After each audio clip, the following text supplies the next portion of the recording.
It is Monday night. Glenn and Lou running a little late here tonight, but that's okay. We're trying to get things set up. We had some technical difficulties. We're trying to get Eric in here. He's having technical issues. Lou, you were in, I think, before all of us, so congratulations on that.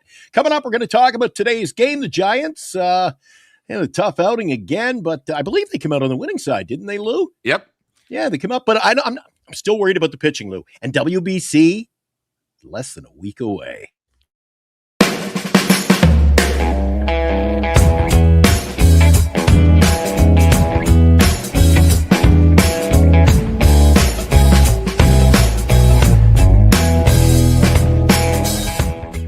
And now, Giant Sports Talk Live. Here are your hosts, Eric and Glenn.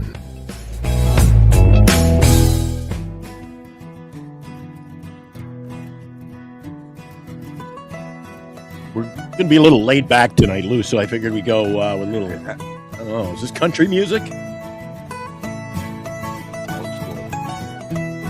got my banjo, and I got a campfire, and I'm going to sit with Lou and talk about Giants baseball. How about that? Good picking there, Lou.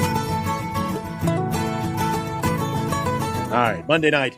We're running a little late, so we're going to jump into it. It'll be a shorter show tonight. We got technical issues, so we're just going to play by ear. If we disappear, we won't be back. How about that? Just stick with us. We're glad you jumped in. Those of you who are slowly trickling in, you were probably wondering, are we even going to be on tonight? Lou, today, San Francisco Giants taking on what I would still call a woeful, unless they surprised me at the start of the season, the woeful Chicago White Sox.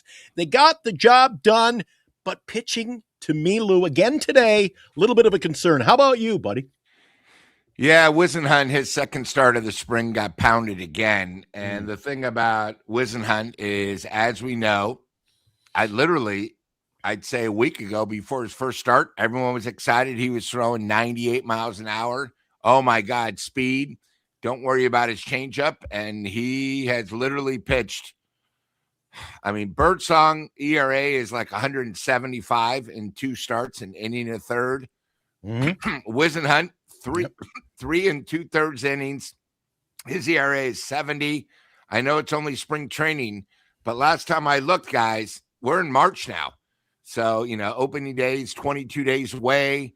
WBC's going. So these guys got to step up soon, because it shows we have a lot of question marks about our number 4, 5, and 6 possible starters, especially early in the season. You can't start off bad. We all know how tough the first month of the season is going to be. And, I'm a little bit worried because these guys are young.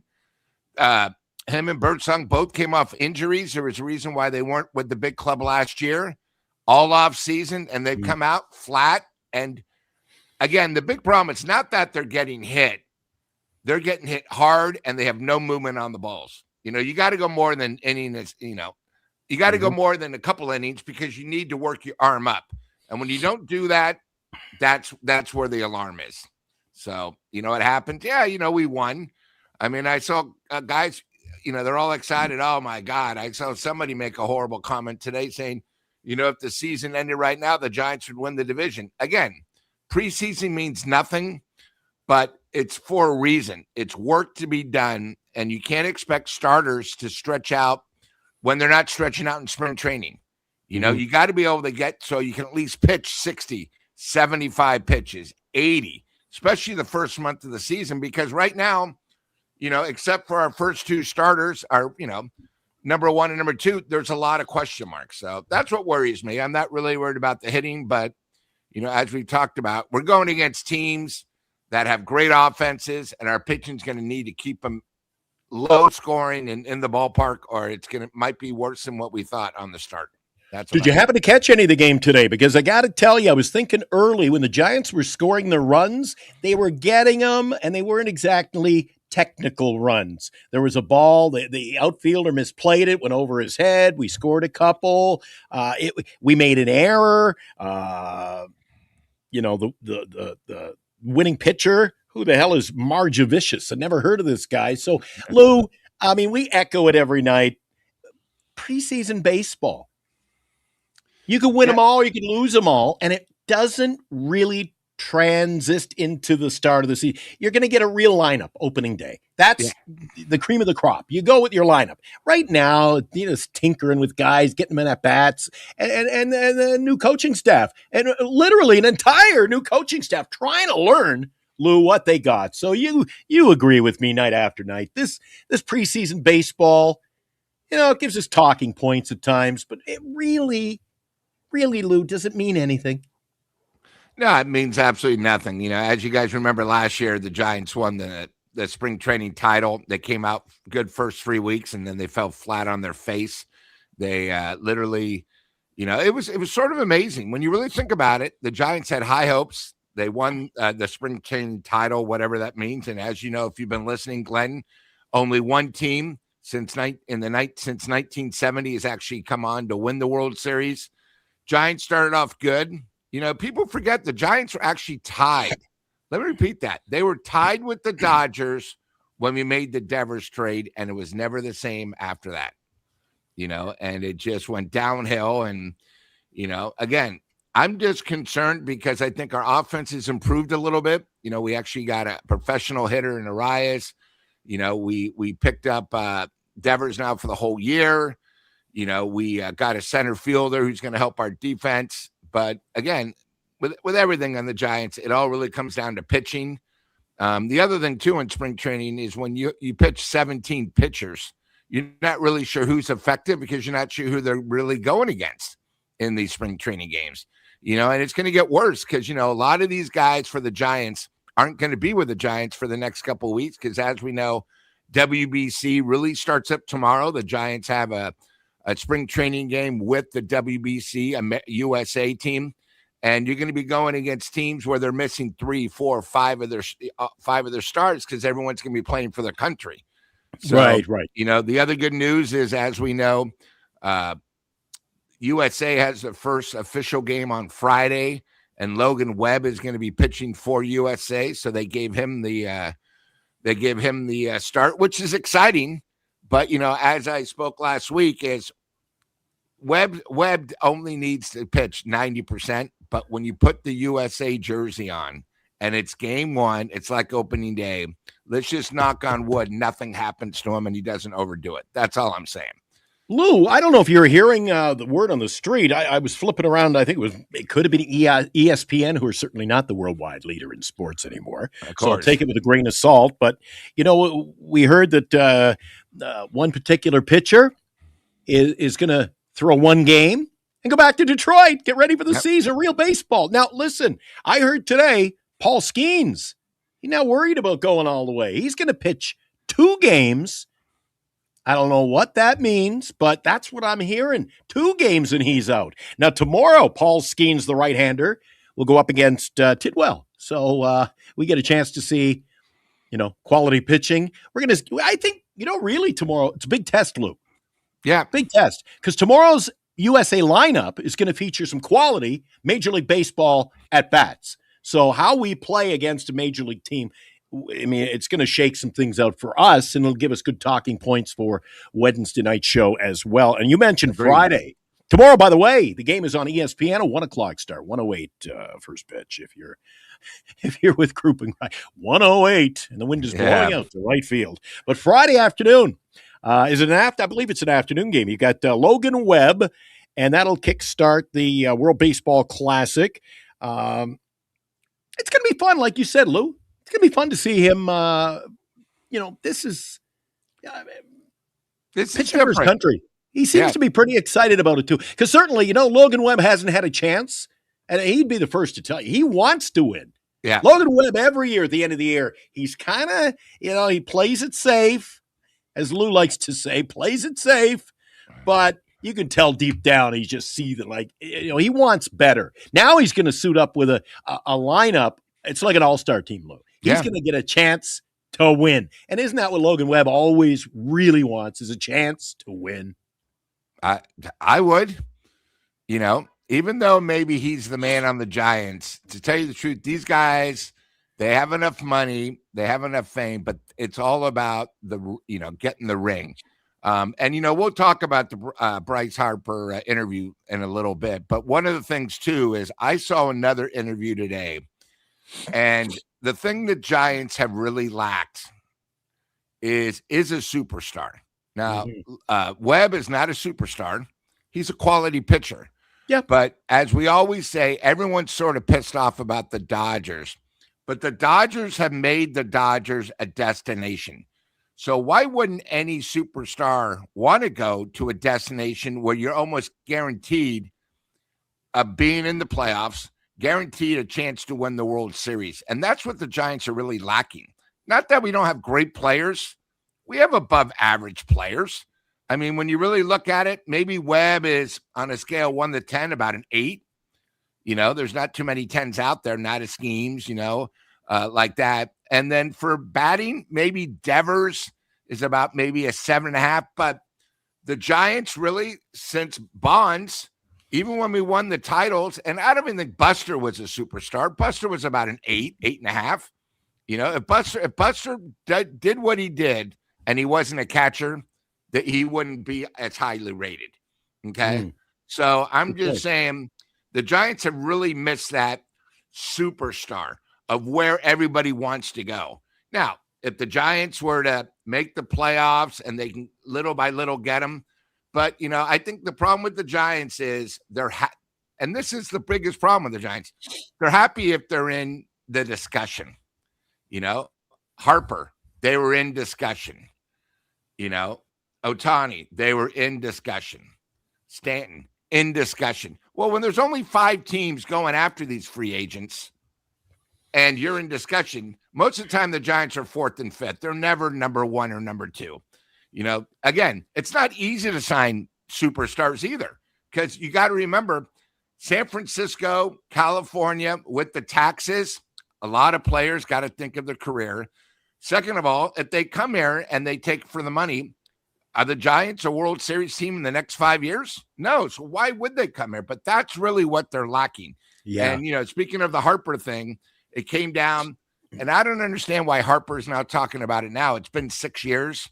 Yeah, it was between Philly and the Giants. There you go, Dave.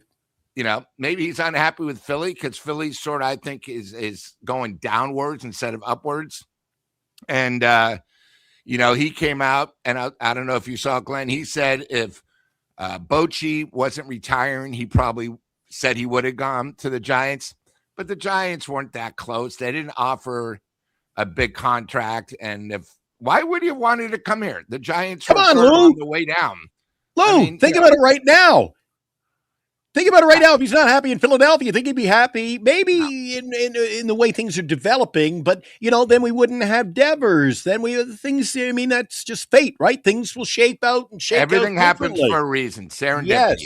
Everything happens for a reason. I completely agree. I'm not a big fan of Harper, though, Lou. He's somewhat of a wild card. All his talent. One day he's happy, the next day he's not. He's arguing with the umps, and he fought his own player in the day. He's a wild card. I mean, you're like the fuse on that guy. You don't know what you're getting. Why would the Giants want him now? After what he did against the Giants, the big fight. I was at that game at Oracle. Oh, do tell. I forgot who was the pitcher. Chat. Who was the pitcher that hit him? That at was Philly, and then came back, and the next time you hit him again, and they had the fight. Yeah, that was. It escapes me too. And he threw the helmet, dirty. Yeah, dirty and then the tall guy. I think last year he pitched for the A's. That's how far he's dropped. Yeah, another can't miss Giant prospect. Chad, who was the guy that got in the fight with him? God, I can't remember. With somebody. There it is. Hunter Strickland. There you go, Hunter Strickland. Good call. It's just one of those things, but you know what? Everything happens for a reason. Thanks, Armand. Thanks, Armand. I don't mean to be negative, but the Giants right now, I'm just hoping they're exciting and they're competitive. That's sort of my goal right now. And it's one of those things where, I think you bring up a great point. Tomorrow, they're going against a solid team, a team that's getting ready for Friday's game. So probably, their starting lineup's going to be 7 deep because they got to get work just like everybody else. And let me tell you something. If you saw any of the games this weekend, the guys going to the WBC offensively have been raking. So we'll just see how it goes tomorrow when the Giants go against USA. We'll USA and Brazil Friday kicks it off officially, Lou. Like you said, Logan Webb goes tomorrow in an exhibition tilt, a friendly. I haven't used that term in baseball for a while. A friendly tomorrow. You got USA and, oh my God, the competition level Friday in the opener. Logan's going to face Brazil. There you go. That could be, I think he could do okay. Yeah. That one is, let's see, 765. I think 5 o'clock, late afternoon starts. 8 o'clock Eastern. I got the Eastern schedule in front of me, so you take away 3. Yep. So 5, and that is one of 8 games. And you know what? If you love, you know what? At least it's meaningful baseball one way or another. If you like real baseball where, I mean, they're playing for the W, all of the games on Friday, Lou, are televised. That's what it should be. FS1, FS2. Tubi even got in on this deal. Tubi at noon. Fox has the USA game, of course, national broadcast Friday night, 8 o'clock. Great way to kick off the weekend, Lou, with some meaningful baseball. And kind of, you know what I'm excited about? Because this will take us just around shy of a week before the start of the season. So this is sort of a good platform, a little bridge to get us toward the home stretch and the start of, again, for us, real baseball in North America. You got the Blue Jays, and you got the Giants, you got the Dodgers, you got so many competitive teams this year, Lou. And I'm not seeing a lot of talk from other teams. Like, I follow a lot. I know Armand does as well. Armand follows the Major League Baseball Network. I see his posts are up there sometimes, too. They love that guy. This is Mr. Encyclopedia when it comes to baseball. Getting the Hunter Strickland for us a little while ago. Good call. But I'm not hearing a lot of talk about other teams. And, you know, I usually kind of sneak in there, see, you know, steal for fantasy. But I don't know, Lou. What is it about maybe it's just me. Maybe it's just me. It doesn't seem to be a lot of excitement. Maybe it's because of the World Baseball Classic, but I don't see a lot of excitement. I don't know. You know, I mean, it's sort of funny. I think too many times, like, I don't know what's going on in the Grapefruit League because, I mean, unless I turn on the MLB network, I watch action. Right. I know there's been a lot of excitement with the soon-to-be Vegas A's. They're signing their young guys. Their pitching's going to be better next year. You know, they think they're maybe a year away of being real competitive in the AL West. I hear a lot of good things about Pittsburgh going to be better. I hear a lot of good things about Detroit and, of course, about your Toronto Blue Jays. Easy. You know, can they do it again? You know, and then, of course, we have sort of an inside source with the New York Mets. You know, I think the Mets are going to be better. And, you know, that brings us, you know, I had somebody the other day in the chat said, Lou, why are you so against the Giants the first 6 weeks of the season? Are you seeing who we're playing and when we're playing them? And if we have problems with our pitching, we're going against teams that rake the ball. Quality. Yeah. Quality, you know, and we said, you know, maybe except for Miami, all these other teams are very good. Hit the long ball, hit with the runners in scoring position, just overall hit and have a little bit better pitching than us. And Glenn, you brought up a great point the other night. Usually How are the Giants? Yeah, right. How are the Giants without Ray and Webb on the mound? Oh, I say that a lot, Lou. You mean you take one of those guys out of the and I hate to go down a guy gets hurt. Yeah. But Lou, where's our depth? Let me ask you this, Lou. You bring up a good point. Let me piggyback off that. Where's the depth at any position? No depth on the bench. No depth in pitching. We basically field a team, but there's really not like a lot of depth. And everybody said, I heard a guy today talking about costs. Well, you know, the depth is costs. And I go, come on. The fringe. Costs is, again, players at best. AAA and a major leaguer, that D level. Yeah. Costs at D legal. You know, they talked about, Casey's back. Okay, Casey is a good, you know, super utility, but that's something you need. I mean, we have 17 backup catchers. You know, we're going to use somebody who we might know the name, Suze, but we're not sure his ability. Yeah. You know, we have a lot of crumbs that we picked up in the offseason that are just invite only. I remember not even 2 weeks ago, all we heard is about this great can't miss prospect who's stepping up from AA. I think he's 0 for 6, striking out 3 times. We haven't heard anything about Eldridge in the last 4 games. Everything's been very quiet. Now, to me, I think when you don't hear anything, they're happy with what they have. The problem is what we have, Glenn. There's no people that are going to be difference makers, and I think the thing is that's the most important. We have nobody. Musician's the only important guy. I got the musician up there. We literally got to make sure everyone comes out and plays above their heads to stay competitive. We don't really have that great of a bench. Lou, not only just to be competitive, it all goes back to that opening month. Yeah. They're going to have to just simply, I think, survive and play 500 baseball that month. And it's not going to be easy. Going to be easy. I mean, and again, it's strictly because the teams we're going against have better offenses than us. And, it's going to come down to the bullpen. It's going to come down to our stopper. And again, 3, 4, 5, maybe 6, because, you can't have guys going so much. We need pitchers that are going to at least pitch 4 2/3, maybe 5 innings the first month. Because if not, this bullpen's going to be just like it is every year. By July 4th, it's going to be dead as a doornail. Just overworked, tired.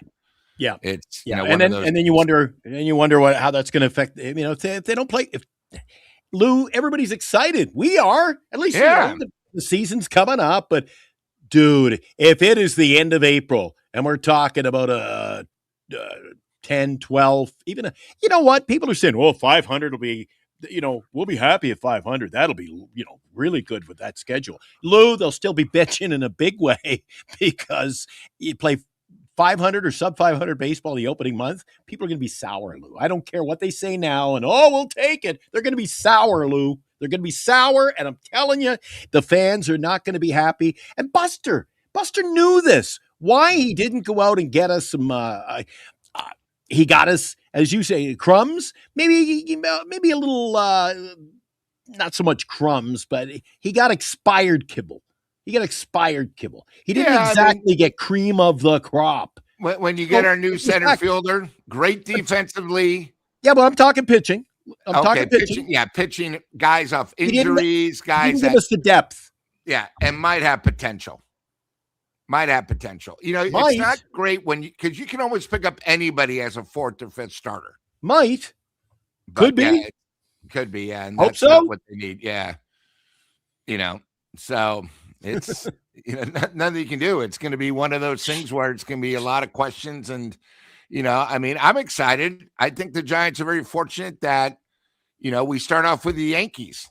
So the excitement's going to be there. That ballpark's going to have that, oh my God, we're playing the Yankees, which is great, but it's a new ballpark, new manager, couple new teammates. But you got to come out, you got to come out before you go down to San Diego. You got to probably win 2 of the 3 games. Mm-hmm. And again, I said this last week, you're not going against they're not going against their 2 aces. They're not going against their number 1 and 2. I mean, I'm not saying that Fried's not a stud, but they're missing their 2 big guys because they're not going to be back yet.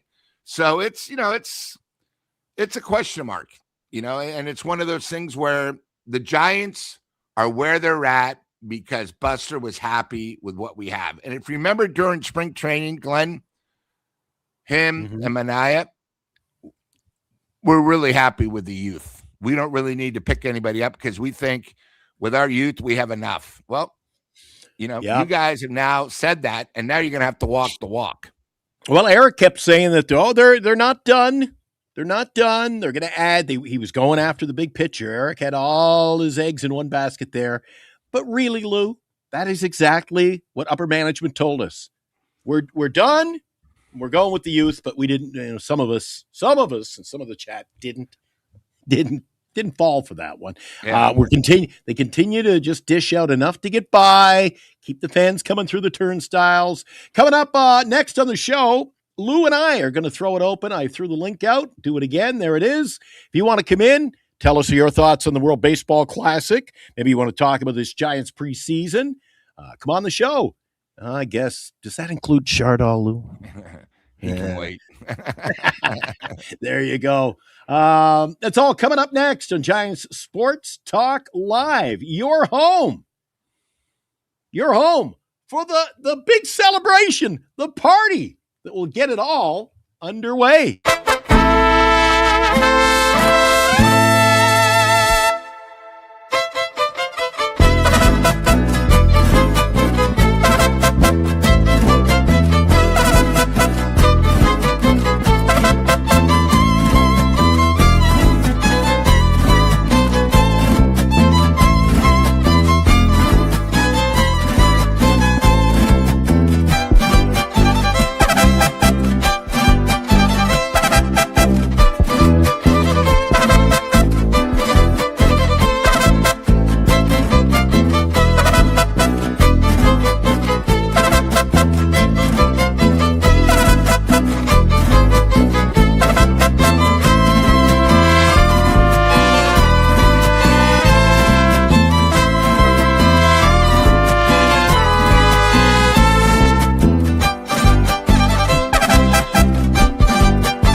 Shout out to our sponsor before the show comes to an end. We'll close and we'll give you all the details. A super snippet Eric puts together like that.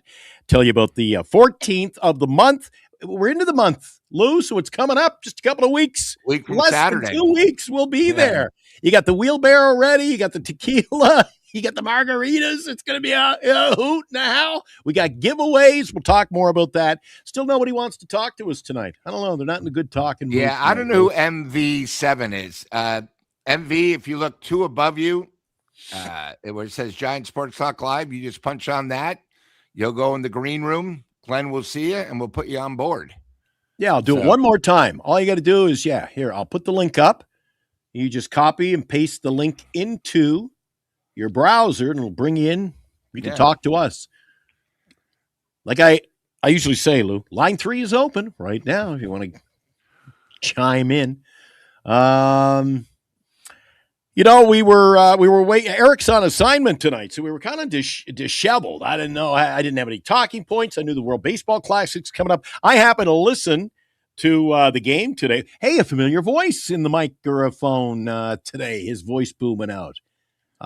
You had a Kuiper in there, but it was Glenn Kuiper. Good to hear his voice back on the radio. He's got those golden tones. Makes me feel like baseball's right around the corner. Some people in the chat were saying, who's got the broadcast for this World Baseball Classic? I threw out Friday's lineup. You got FS1, FS2, Tubi, Fox. And then they revert back FS1, FS2, Fox, and FS2 to close out the game at about 8 o'clock, the final game. But not every game is on actual Fox. There's FS1, FS2, and I don't know where Tubi comes into. Isn't that like free TV? You got to download it or something. Oh, my goodness. Baseball's all over that. I have a hard enough time finding it, Lou. So usually the fourth inning last year in the playoffs before I could find a damn game. Yeah, it's sort of like how March Madness is when they have so many games going. Oh, March Madness. Madness. You know what happens to me at March Madness, Lou? I start watching a thrilling game. They go to a commercial. They say, we'll wrap up this thriller. I go to another game, and a half an hour later, I forgot to go back. Yeah, it's crazy. The other thing I wanted to talk about the WBC is on Friday night, obviously some of the Far East Asian teams are playing in Tokyo, so they're over there before we all meet. So they had open batting practice at the Tokyo Dome with Ohtani. Guess how many people were there for batting practice at the Tokyo Dome? Now it holds 41,000. It was an open practice to see Japan play. How about I'll go with 40. I'll go with 41,000. I'll go with sellout crowd. Full house for batting practice, and Ohtani had 12 pitches, hit 9 homers. And all you saw were flashes. Better than the home run derby for those folks over there. Yeah, it's so big in the Far East. Baseball has just become, I think in Tokyo, it's so much bigger than soccer and all that. And I think, really it's become huge since he joined really the Dodgers. As we know, every single game of the Dodgers is on live in Tokyo. So that means when they play at 7 o'clock at night, I think it's 5:30 in the morning or 4:30 in the morning, and the games are all live I mean, if you have anyone to blame, just blame how great Ohtani is. And, we're going to be lucky enough where we're going to be seeing Ohtani in April. And, if you get a chance, he's the closest thing we have to Ruth. It's going to be quite spectacular because we don't know how long we're really going to have him for. So, yeah, if you know what? A significant other, you got to take advantage over the next couple of years, especially with. And you know what? You think back to when Babe Ruth played, Lou. Everybody puts him in that category because Babe Ruth pitched when his career started, and then was also that power hitter. And the Dodgers are going to let him go for it this year with pitching. So don't be surprised. You could have a guy hitting 50 homers up for MVP, and you're going to have a guy that's probably close to 20 wins. Cy Young has that ever happened? I know an MVP Cy Young and a Cy Young is one, but I'm saying an MVP for batting. Can you imagine winning Cy Young and he leads the league in home runs? I mean, does it get it's any? the truest superstar we've ever seen. And I think we got to appreciate him now because in our time, Stephen Curry's not going to be here much longer. Yeah. Ohtani, a lot of the soccer players, Messi's gotten older. There's no Gretzky, in hockey. This is the truest thing to a true superstar. He was great. The great Gretzky. So, yeah. Lou, got some good news for you. And now, another special guest appearance on Giant Sports Talk Live. I'm rolling out the red carpet for him, a special guest. He hasn't been in quite a while, Lou. The familiar sounds of Mr. Dilly. Dilly. How's it going? Hey, Dilly. What is up? Hey, I heard good news on the homeward front. I heard somebody's going to be in the front row at Oracle Park, sneaking into the front row to watch some Giants baseball with Eric, Lou, and Glenn. Any truth to that? Could be a guy named Dilly.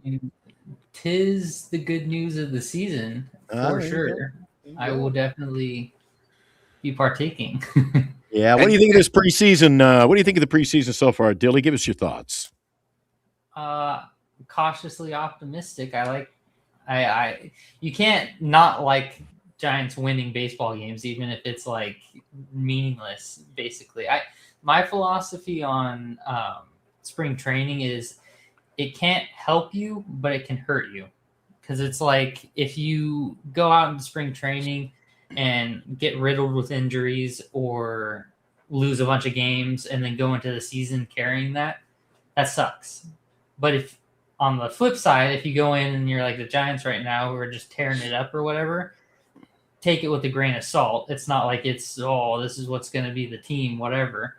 But it's better than going into the season in a slump or feeling like, man, that wasn't great or hurt or whatever. Yeah, that's true. Lou, your thoughts? Yeah, no, that's a good point. Let me ask you this, because we obviously were excited about our offense improvement, but are you a little bit worried with Harrison and Birdsong just getting blasted in their first two starts? I think I'm more concerned about Birdsong to be honest, just because I feel like he's on that like borderline of being screwed up by last year and not being built up right and then being mismanaged. And then like, I stand by my point. I said it a while ago, but I think his pitch philosophy was screwed with. I think when he was coming into games as like an extended 2-inning guy and he was throwing all kinds of stuff, like just the full kitchen sink, I think he was doing much better. And then when they started using him as a starter, he totally changed up his philosophy and his approach to pitching. And I think that jacked up his season, and then he wasn't built up right last year. And then if that's trickling into this year, then that's just not good. That screams poor development to me. And so I'm hoping that there's a corner to be turned, because he could be a good asset. I would hate to see him turn into a like extended reliever. I feel like he's got good enough stuff to be a starter. I have a question, Dilly. what you described, hasn't that been the Giants for the last, say, 6 years? Oh, absolutely. Development, I mean, that's one of the Absolutely. things. And I really think, when Bell left to become the manager of the Cincinnati Reds, I think our minor league system really, really took a bath. It's amazing. Last year at this time, all we heard is Harrison, all these guys are the new generation. And that's why I get a little upset where all these guys that are not proven entities in the major leagues get compared, to Madison Bumgarner or the Freak or, Eldridge. Oh, he's the next, Jack Will Clark. The pressure, because we haven't had a superstar in so long. These guys are great high school players, great college players if they go that level. They're great single A, double A, but to be a major league player, you got to be the creme of la creme. I always think of, Crash Davis. One of the things is, a great movie with Kevin Costner. He led the minors in home runs, but he only made it to the majors one time. One time. Now, again, I know it's only a movie, but there's a lot of guys like that literally were great double A, awesome triple A. But when they got to the majors where they went against the best pitchers, these guys struck out a lot. They hit 250. And, growing up, one of the things I liked is when a guy batted like between 280 and he was almost at 300, that's literally only 2 more hits every 100 at bats. Last year, we were happy when guys were batting 230, and I really think that's where the Giants have gone, where it's like, my God, we're basically happy with mediocrity players. Eldridge last year, hey, he might have had great, minor leagues, but I was disappointed. And people got pissed. What do you mean you're disappointed in Eldridge? He only got a cup of coffee. Okay, well, this guy came in like he was a legend. I'm sorry, but look at his stats. They weren't that good. And I saw him in AAA. He struck out in 16 pitches. 4 times he came up. He got 16 pitches, never even fouled anything off. I think that, and again, we're not even sure if he's going to be in the minors or the majors, but we have nobody else. And we're putting all our faith in a guy that's unproven. I mean, that's why this year I was very happy to get Arias, because he's a proven hitter. Okay. We got a new center fielder, but again, it's like Chapman. He's known for his defense, not his hitting. So it's got to the point now where the Giants got to really play flawless ball, play smart, and get lucky for us just to be over 500. And that's tough being a fan. We were spoiled, but our spoil was over 11 years ago. We need to start up again, if that makes sense, Dilly and Glenn. You know what, Lou? You bring up a point, and I am going to take it a step further. I think every team is now in this day and age of Major League Baseball facing that same issue. The depth isn't there. As Major League Baseball continues to expand, the product gets watered down. More players means less talented players, Lou. No matter what way you slice it. The more teams, if they added another 5 teams, Lou, how many, you're looking at another 140 players coming up and down. And are they going to be all quality players? If they were all quality players, they'd be signed with somebody now. So, Lou, the problem is expansion. It's killing Major League Baseball. I mean, it's good. It makes the league money. That's all they care about. And that's all they care about. I'll tell you why it's all they care about, Lou and Dilly. It's because if Major League Baseball, same with hockey too. Hockey went this route in the late 80s, and it ruined it. It ruined it. Major League Baseball would do what hockey did. Hockey went, you win the regular season, you played number 16. You played the softie, the team that snuck in. 2 played 14. 3 played 13, and so on. But no, Major League Baseball would never do anything like that. Why? Well, we can't have... We can't. We got to keep the teams in the same division. We can't have them flying all over the place. It's all about the mighty buck, Lou.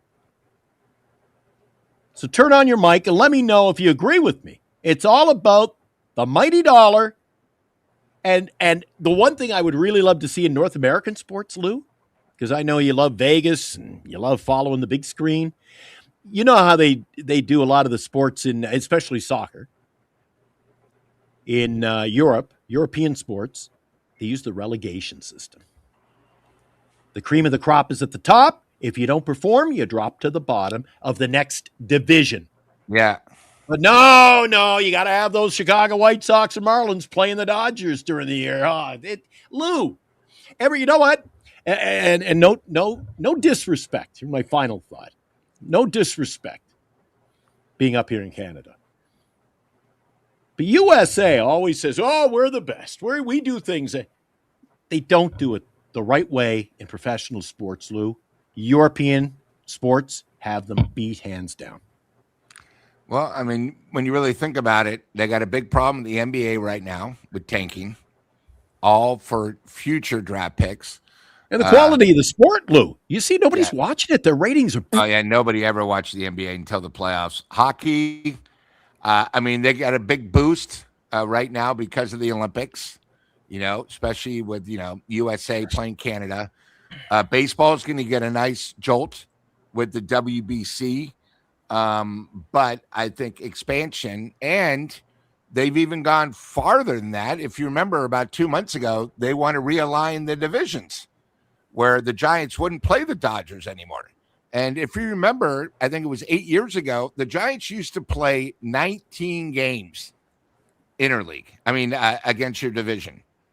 I think interleague has sort of hurt baseball because it's not a huge thing anymore when like the Giants are playing Yankees because you're going to play them every year. We've cut down, instead of playing 19 in your division, what they've done is they cut it down. So you play 13 games instead of 19. They also, I don't think they did well last year. This year they have, but I think you should always play your division the last month of the season. That should determine who wins the division. I think start of the season, first month and last month, and sandwich all the rest in there. Yeah. Yeah. And something else, Lou, Major League Baseball, another problem they're going to have in the future, of course, is I go back to it 100 times, the financials. Lou, it's already out of hand. The people will say, "Oh, the guys got to get what they get." Now, I'm not going to argue with you. If you think everybody's worth if you think the guy who sits on the bench and gets 112 at-bats during the season, if you think he deserves his $2-3 million, good luck. But it's more than we'll ever see. I mean, you said it, Lou. Fringe players making Major League Baseball teams and still making more than we'll ever see in a lifetime. Yeah. What do you think about that, Dilly? I think Glenn brings up some good points. I've got two things. Sure. I've got two things. And then we'll bring in Marcus. One, I think the whole batting average thing, I agree with Glenn. I think that's just a baseball issue. And some teams suffer from it more than others, i.e. the Giants, with striking out all the time, all this kind of stuff. But I think just generally speaking, that the whole average issue is it's just how baseball is evolving. And my dad says it all the time. Yeah, when I was your age or whatever, everyone bat 300. Everyone, you couldn't find a team that didn't have at least a couple of guys batting 300 or close to. And so I think the nature of the game is just kind of going in that direction because pitchers are throwing harder. Pitchers are throwing they're not pitching as much as they were back when. So you think that's because so many specialists, right? There's so many specialists exactly. in the game. I think there's so many people. Like there's a difference between a pitcher and a thrower, and there's a lot of throwers. Agree there. If you throw 100 miles an hour, you can spray it all over the place, and it's hard.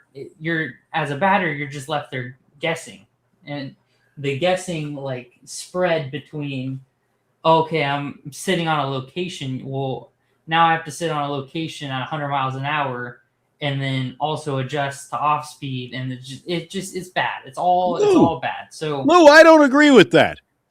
You look back in Major League Baseball is 60. Well, when I was growing up, 70s, 80s, you were 40s, 50s, 60s, 70s.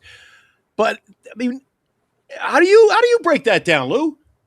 Well, I would say the opposite. A quality, the Nolan Ryans of the league and the they Jim Palmers moved and the the Pete mounds Vukovic's, because they could pitch. yeah. So they That's would what be. I'm I saying. think they're harder to hit. Well, Yeah, that's well, my point. Is yeah. I wish it would go back to when pitchers pitched and had like more. Yeah, but not saying Dilly. that there are. Yeah, but Dilly, I think if you go back to your point of view, and correct me if I'm wrong, guys, you think guys be getting more hits. I think the guys are batting 200 now, be batting 160 because they're not facing quality pitchers. Oh, Glenn, you're talking guys like Maddox, like when the Braves had their 4 studs. Oh, yeah, With Glavine Avery and Schmaltz. They were yeah. pitchers. They were supposed to be hard to hit. Yeah, and the bests were it makes sense, but like what I'm saying is I wish, like, I would rather see a league where if you threw 92, that's like you're throwing hard, but your stuff is really good.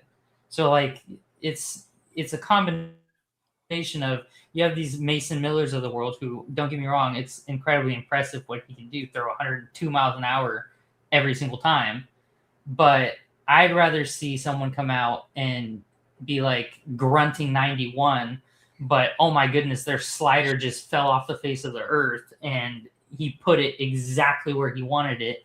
Or like pitchers pitching, like pitching with command and painting corners and whatever, rather than relying on just blowing gas as hard as they can and then having a crappy off-speed pitch to just throw the timing off and getting away with it. Yeah, but Dilly, don't you think if there were more of those guys in Major League Baseball, I mean, what would happen to the averages then? Oh, well, hopefully it would explode, and then we get to see more I think it would. What do you think, Lou? I think it goes the other direction. If they can't hit if they can't hit guys who are just winding back and throwing it, what happens when you face true finesse, a league full of finesse? Yeah, I think when I think back before steroids came in, the teams weren't scoring as much, the overall batting average, and then, they had the great commercial, chicks dig the long ball. And baseball, it was a black guy. They knew roids was going, but it got more run scoring. It got more people in the seats. It was also after a lockout. So, I think you guys are both right. But, I mean, I'm just saying what's frustrating is, I think, Glenn, you bring up a great point, and Dilly. Glenn, expansion has hurt. There's probably 4 or 5 teams shouldn't be in the major leagues. Look at Colorado, how much they've dropped. They now have a new GM. They're going a different direction. But Colorado at one point used that Mile High Stadium to their advantage. I mean, those games were averaging 12, 13 runs. That wasn't happening. If you take the Dodgers out, they've now made ballparks smaller for more action. The Reds, Philadelphia. But, Dilly brings up a great point. But I think of Toronto last year. That team, as a team average, was like 268. The Giants only had one batter that batted over 268. Their whole team averaged 268. So I really just think, it really depends on the era. Where right now, I think you bring up a great point where we have a lot of guys that pitch 100. But even though these guys pitch 100, it's all about the team aspect. When you think about the Dodgers, where they didn't even have a full outfield. The year before, they didn't even have a pitching staff, and they still won. And it's more about the offense, I think, is sort of lacking. We think about the Giants, and Dilly, you brought up a great point, too many strikeouts. The Giants missed the playoffs by 5 games. That means all they had to do, if all those run games, is really get that big hit. I personally think, and this is why I think you guys are in the middle, is we think the Giants are better than they are. I think they're average, maybe a little below average, and that's why we go 80 and 82, 81, 81. The teams that win constantly 90 games, like, everyone talked about the Padres last year. They had problems. They still won 90 games. 2 of their starters of their 5 were on the DL more than 3 weeks. They still won 90 games. They still went to the playoffs because it depends the people that you have in our lineup. Like when you look at our lineup right now, would any of them, and I'm just saying offensively, would any of them start for the Dodgers? Yeah, it's a good question. I'm just saying. Question. Would any of them start maybe with the – who do you think? Devers? Devers, yeah. So you would rather have Devers and Freeman? That's a weird situation because Freeman is getting old. Oh, I know. That his production and stuff is whatever, but if you like, that would be something that wouldn't blow my mind. Like if the Dodgers were like, and because I don't know specifically Freeman's contract or whatever, something like that, but if they were to like leverage him into someone like a Devers, that wouldn't blow my mind. Okay, so we have one, and we're arguing about it. I'm just saying, the thing about the Giants is, and I keep saying this, and I know people go, Lou, you're always so negative. The guys we have, Chapman is not great offensively. We know that. He had 1 year. If you look at his stats over 10 years, and that was a year where I think the ball was souped up. He had one super offensive year. I'm not talking anything about his defense. Adames. If you look at Adames, last year, I was disappointed. And 2 years ago, his stats were basically the same. They weren't that good, but he had a super good year when he was a free agent. Let's go to Arias. Arias, solid hitter. I'll give you that. Devers, okay. Now let's go to the outfield. Okay. Ramos, below average. I think offensively and defensively, he's bad. Our right fielder, we got from the KBO league. I don't need to talk anymore. We thought Lee was going to be someone great. He's been a disappointment. Okay. We now get Bader in center field. Great defensively, average hitter. Let's go to Glenn's favorite player, the Giants. Our catcher. Great defensively. 10 minutes ago. Hey, 10 minutes ago it was Logan but Webb. I think he's very sporadic offensively. Oh yeah. I give you Webb, good. Ray, okay, but then that's it. Our closer's a disaster. We're not even sure if our coaching staff is good because they've never done it. So, we'll see. Thing is, I think too many times, like Eldridge, we want Eldridge to be great because we haven't had anyone through the farm system in so long. If you really take Buster out, who is great, and I'm talking offensively, can you give me a guy that's gone through the system? I mean, a good player like a Chili Davis, right? I mean, who was really good through the system, all that. And Will Clark. But, these other guys are, Ramos, yeah. Luciano, okay. Do I have to anymore? We've been going through a streak where we just have not had any homegrown guys. And Eldridge, who knows? He might be good. And, if he's just as good as Brandon Belt, he's still good, but he's never going to be what we've made him out to be. The combination of Will Clark, Jack Clark, I mean, the guy hadn't played 1 year and he was probably the most popular player on the Giants. He hadn't played 1 day in the MLB. I'm just saying too many times being a Giants fan, we expect our players on a level and we think maybe they're better than they really are. And Super salty. Lou Marston coming in hot tonight. He's a little concerned. We're going to go to line 4. Marcus has been standing by. We appreciate his patience. One more thing to get to, Lou, and that's this. And now, another Giant Sports Talk Live Super Chat. This one came in a while ago, so we had to get to it from Fuji again. He donates $5, like NHL did, by allowing players to compete in the Winter Olympics. Do you, Lou, think Major League Baseball will allow players to play in the 28 LA Olympics? And then, of course, they would have to pause the season. I don't think Bettman ever allows that to happen again, but we'll see. What do you think? I know they did it the last Olympics. I think they're going to probably do it this year because it's on the Olympics is in the United States and it's in LA and it's on the West. I don't know how it actually works. I don't know if the same team that, the WBC is doing it. Because, again, the WBC is taking place when the season is not going. The Olympics for baseball, maybe you're allowed maybe 2 players from each team are allowed to go for it.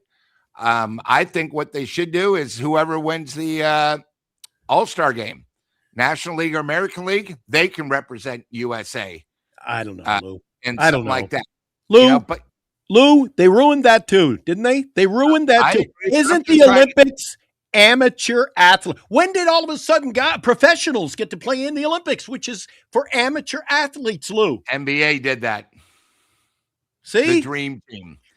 But I agree Marcus, there. It's one, I mean, Fuji, that's a great question. I Marcus, just don't know the answer. One of these days I'll get to you here. Oh, let's get to Marcus right now. I've had him waiting there. I got to squeeze you in when I can, Marcus. Appreciate your patience, buddy. How have you been? You're looking good. Thank you. I'm excited for the season, even though, some people are a little skeptical of the team. I think a lot of the criticisms are valid. I think that, when you look at the Dodgers and the fact that they're getting the $70 million a year from the media, the media deal tax cut, it's hard to compete with that. And but I do think that the Dodgers aren't a team without holes. Obviously, I mean, I don't think that their third baseman is great. I don't think Mac Muncy is great. I don't think that whoever they're penciling in at second base until Tommy Edman comes off of the IL is very good. I also don't think Tommy Edman's that good. So, I think I definitely think that there are players on the Giants that would, easily start for the Dodgers. Our bullpen situation definitely unfortunate with Randy Rodriguez, having Tommy John. Mm-hmm. But yeah, I mean, I think the outlook's really not that bad, and making the wild card is definitely within reach, and I don't think it makes that much sense to spend the way the Dodgers are spending, because you don't have the same economic reality as the Dodgers. It's not my money, so obviously I don't really care if they spend or not. But I just mean, putting myself in their, in the ownership shoes, would I like them to spend more money? Yes, obviously. But spending. Well, what makes you feel like they can't be, Marcus? What makes you feel like they can't be? You said they're not. Why not? Why not? Because the Dodgers are, are shortchanging the league $70 million a year in revenue sharing. They imagine getting to spend an extra $70 million a year. So is that because of all the deferred money? No, it's not because of the deferred money. It's when they sold, when the team was sold, the Major League Baseball allowed for them to lock in fixed rate payments on their media deal. So they have, since 2014, have been paying $70 million less per year than they should. How is that the Dodgers' fault? Wouldn't that be Major League's fault? Well, it was the fault of the former owner of the Dodgers, who, embezzled money from the team to pay for his divorce settlement or whatever. But I'm not saying it's the Dodgers' fault. I'm not putting any blame on the Dodgers. I'm saying that competing with the Dodgers is difficult when they have so much more money as a result of a deal that the MLB made with the people that purchased the Dodgers, so that they could get the team sold and they could, prop up one of their marquee franchises. All right. I wish the Giants, Lou. I wish the Giants would play hardball. The Yankees, the Blue Jays, the Dodgers. Marcus was talking about them. They all own their network. I wish the Giants would do that. We get no coverage, Lou. You get the game comes on. You get a quick little crappy, in my opinion, crappy pregame show there and postgame show. It's not very good. And then all I see is Swiffer Duster commercials and, selling microwave ovens and all kinds of crap. There's no way. I thought NBC, it's called NBC Sports Bay Area. There's hardly any sports on it. The Dodgers, they have replays of old games, interviews with players. They have specialty shows. They have the Yankees Yes Network. The Blue Jays have one in Canada on the Rogers Sports Network. I think the way to go is you have your own, you make your money by getting your own network. And if everybody talks about the Giants, oh, it's the fifth biggest market. Well, they got to start acting like it and stop making excuses. Yeah, no, I mean, look, they could spend more for sure. I mean, the fact that they are, 10th in spending but 5th in franchise value, I don't think is acceptable. But it's also the quality too. Like I say, I watch just about all when I'm home and not at the ballpark. I watch the games on NBC Bay Area, and oftentimes, Lou, I think you do the same. I'll flip over to hear whoever's broadcasting on the other team's broadcast, because I think the broadcasts for the Giants have become stale. I've been saying that, and the chat hates me because they all love Kruk and Kipe. I think it's time where their time is almost done. I think John Miller makes a lot of mistakes, but we've grown to love these guys, but they haven't gotten better. I think they've gotten worse. You want to see quality, watch the New York Mets, how great they do it. They hired a cinematographer to manage the broadcast, and it. Why don't the Giants do that? Why would a cinematographer make a deal? Okay, they should. They totally should. I mean, yeah. It's what the Mets are doing on their broadcasting is excellent work, and I totally agree that the Giants should be doing that too. I mean, the Giants now, their pregame have a guy that was doing the Warriors pregame, okay, who works for KMBR. The other station, 95.7.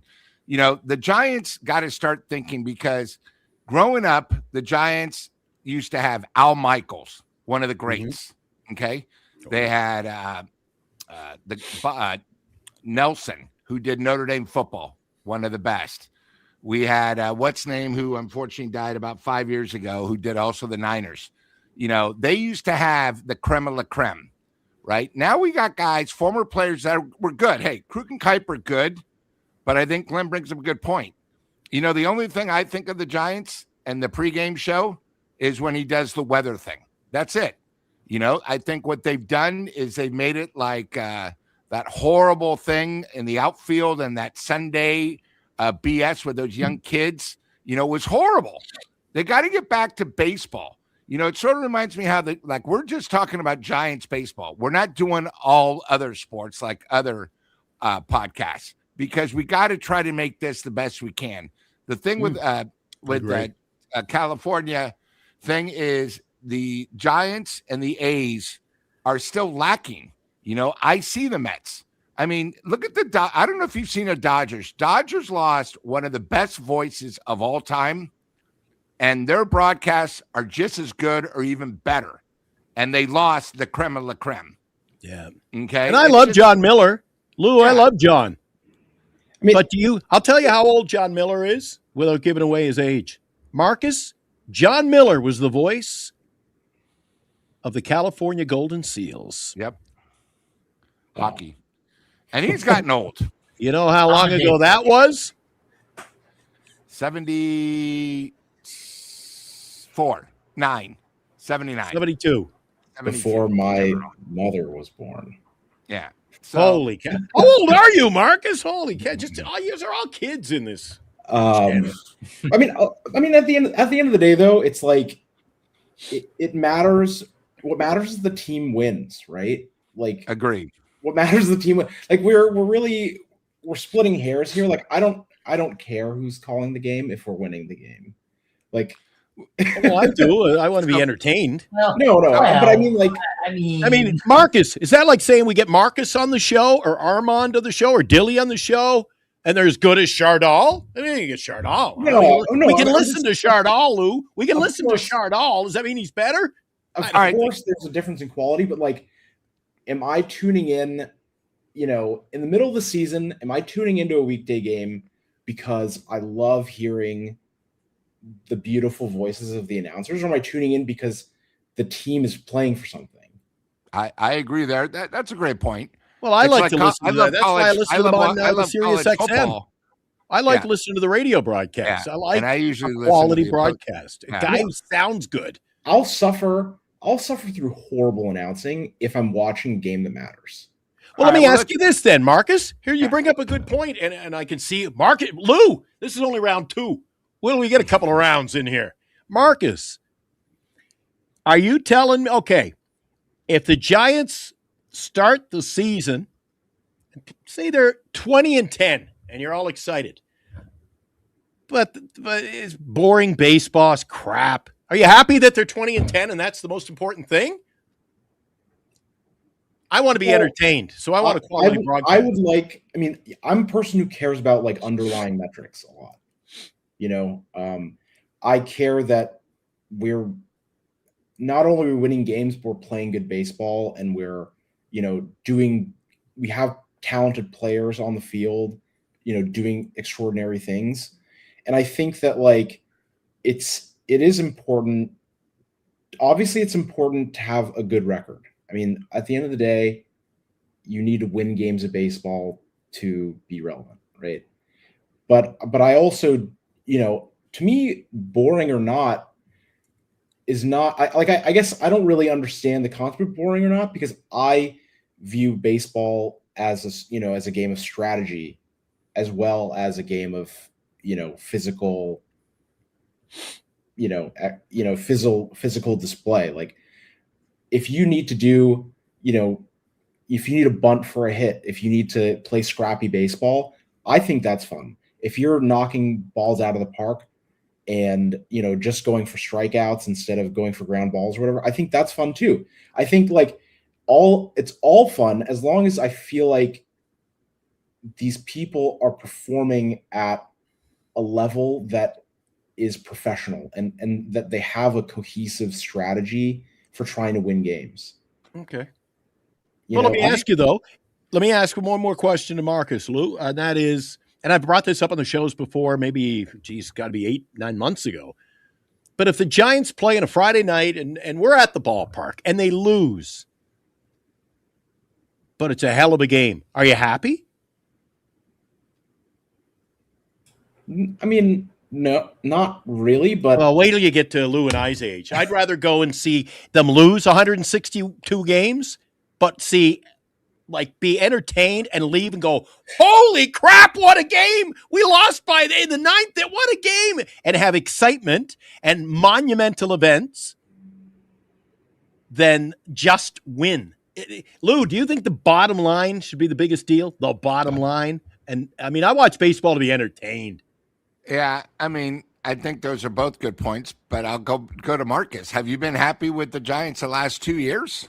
Where if you had a chance to go to a rock concert or see a Giants non-Dodger game, what would you do? Because the Giants the last couple of years have sort of been question, isn't it?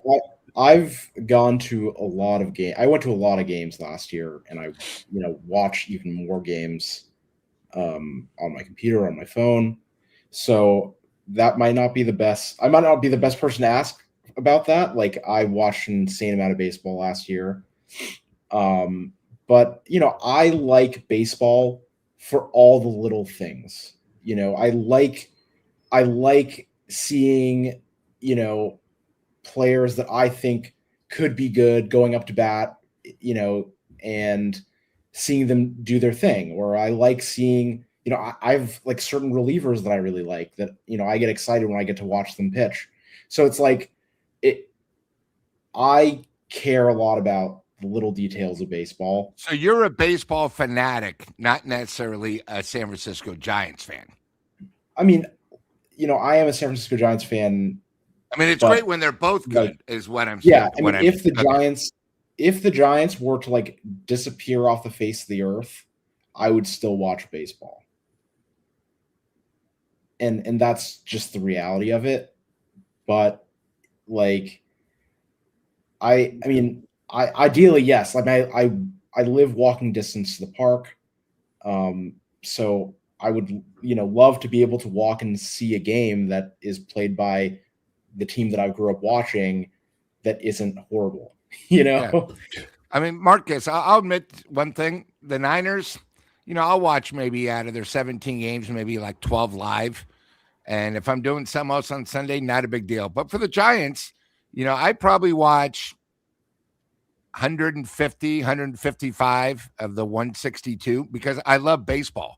And if the Giants are off, I'll still watch the Major League Network, and I love it where, you got a chance. And no, I understand. It's just, us being Giant fans, we were spoiled a decade ago.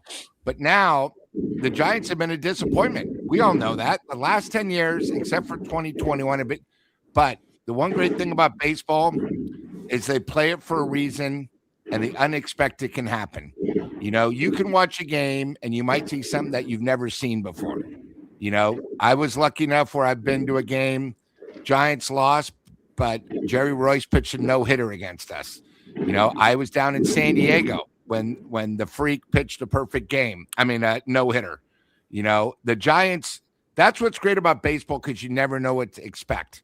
The Giants, I don't turn off. If there's a road game, they always have that chance where they're just one hit can bring them all the way back.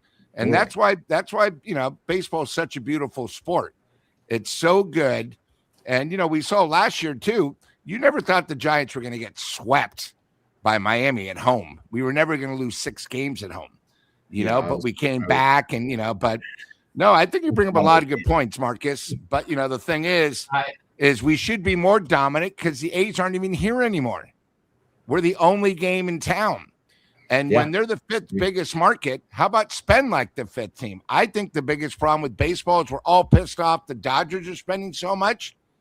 Well, then you got to penalize the teams that don't spend the money, that are only in it for a profit, and, some of these teams, I mean, Colorado, they're doing everything they can. Look at the St. Louis Cardinals, one of the greatest franchises in the last 30 years. They told everybody, hey, we're starting over from scratch. Their tickets this year, I don't know if you saw that, $27 and includes food and booze because they want people unlimited just to come. Unlimited. All the fish and you would never see that in St. Louis because they usually average 3.2 million fans because of where they're located. I don't know if that means, hey, St. Louis is saying, hey, guys, we're taking a break, or maybe just we're not talking much about maybe baseball is in trouble when teams like St. Louis, who has been good for the National League for so long, are now really on the bottom and working their way up. Colorado. People forget Colorado was in the World Series. It wasn't like 40 years ago. I mean, they were a decent team. Same thing with the Dodgers. People forget when the Giants won it in 10 and 12. It was either 10 or 12. The Dodgers finished dead last in the National League West. Dead last. People think the Dodgers have been great forever. But, that's just unfortunate. That's just how baseball is. And that's what makes it so it's a romantic game. Unique, It's a romantic game. It's truly nothing worse. Marcus, nothing worse than talking to even a casual at best fan or going to a game with somebody and they sit there and go, how boring it is. I'm like, it's a chess match on a lawn. I watch every pitch. And then it goes to like the umpteenth degree come playoffs. It's just like nobody can come in the apartment. Nobody can talk. It's just focus, laser focus on the game. You don't want to miss a play. And baseball, it's intricate that way. Each pitch matters. A pickoff move matters. An error can matter. And you know what matters, Lou?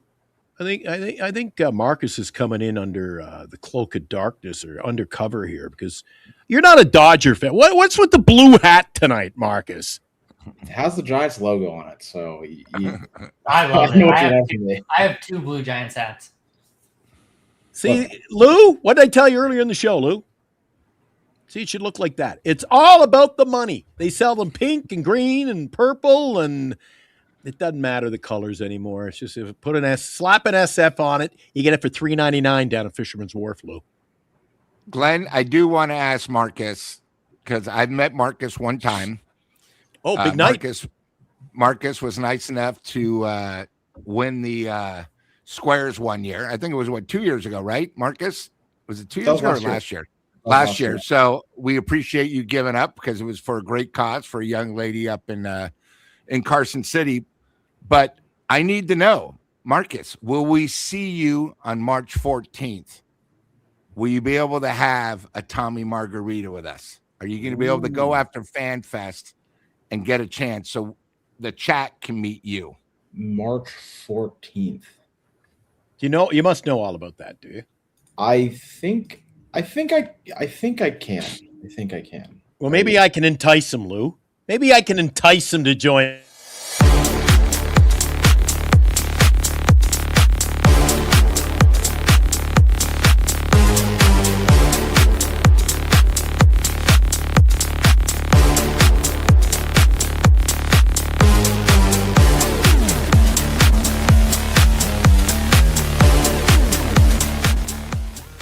Come see Eric, Glenn, and Lou for the Giants Sports Talk Live Meet and Greet, March 14th from 3 to 7 p.m. at Tommy's Mexican Restaurant, home of the world-famous Tommy Margarita.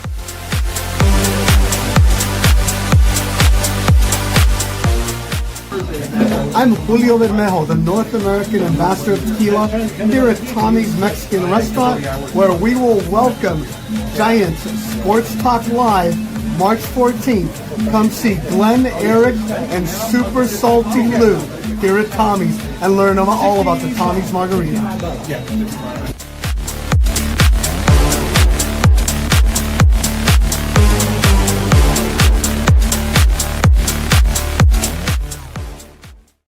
Atta boy, Julio, 5929 Gary Boulevard. I'm sure you can venture up there on the number 83.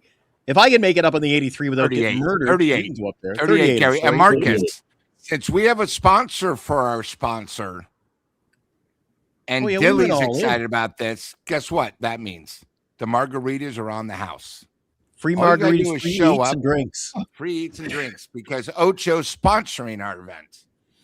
All right. So that's about the. And Marcus, if you go to the Giants Fan Fest before and you have a friend, more than welcome. We have the whole back room private for us. So that's the best we can do.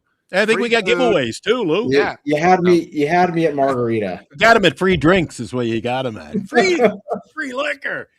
It's going to be a good time. I've been up there with Lou and had a great time. And that was just the pair of us. A lot of shenanigans that night. And it's coming up on the 14th. Hard to believe, Lou. Once this World Baseball kicks off this weekend, it's just going to be a sail right through that into the start of the season. Be here before you know it. I'm kind of looking forward to it. Sorry. What about the start of the season, Marcus? We haven't talked to you about the. I'm going to the Friday game. You're going to the Friday? The afternoon opener. Yeah. Good. I'll see you there. Yeah, sweet. What do you think of the opening month, though? The Yankees, Padres, Mets, Phillies, Orioles. Tough month. You got to play these guys. Eventually, might as well get it out of the way. I mean, look, I don't think it matters what the ordering. I think we have the guys that we have, and luckily we don't have any first half of the season injuries like the Yankees do, for example, with Rodon and Schlittler and Cole, for example. So whatever. I'll watch whoever they're playing against. I'm glad it's against good teams. It'll make it exciting. But right before I came on, you guys were talking about how batting average is down in baseball, and about how pitchers are throwing a lot harder now in general.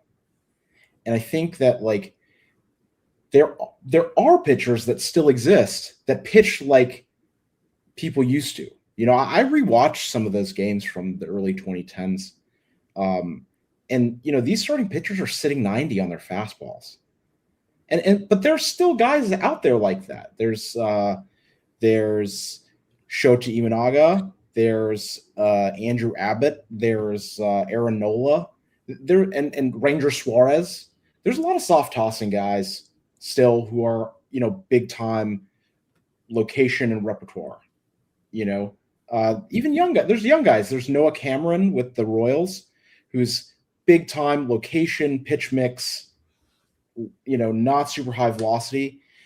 But, I think the thing is that, like,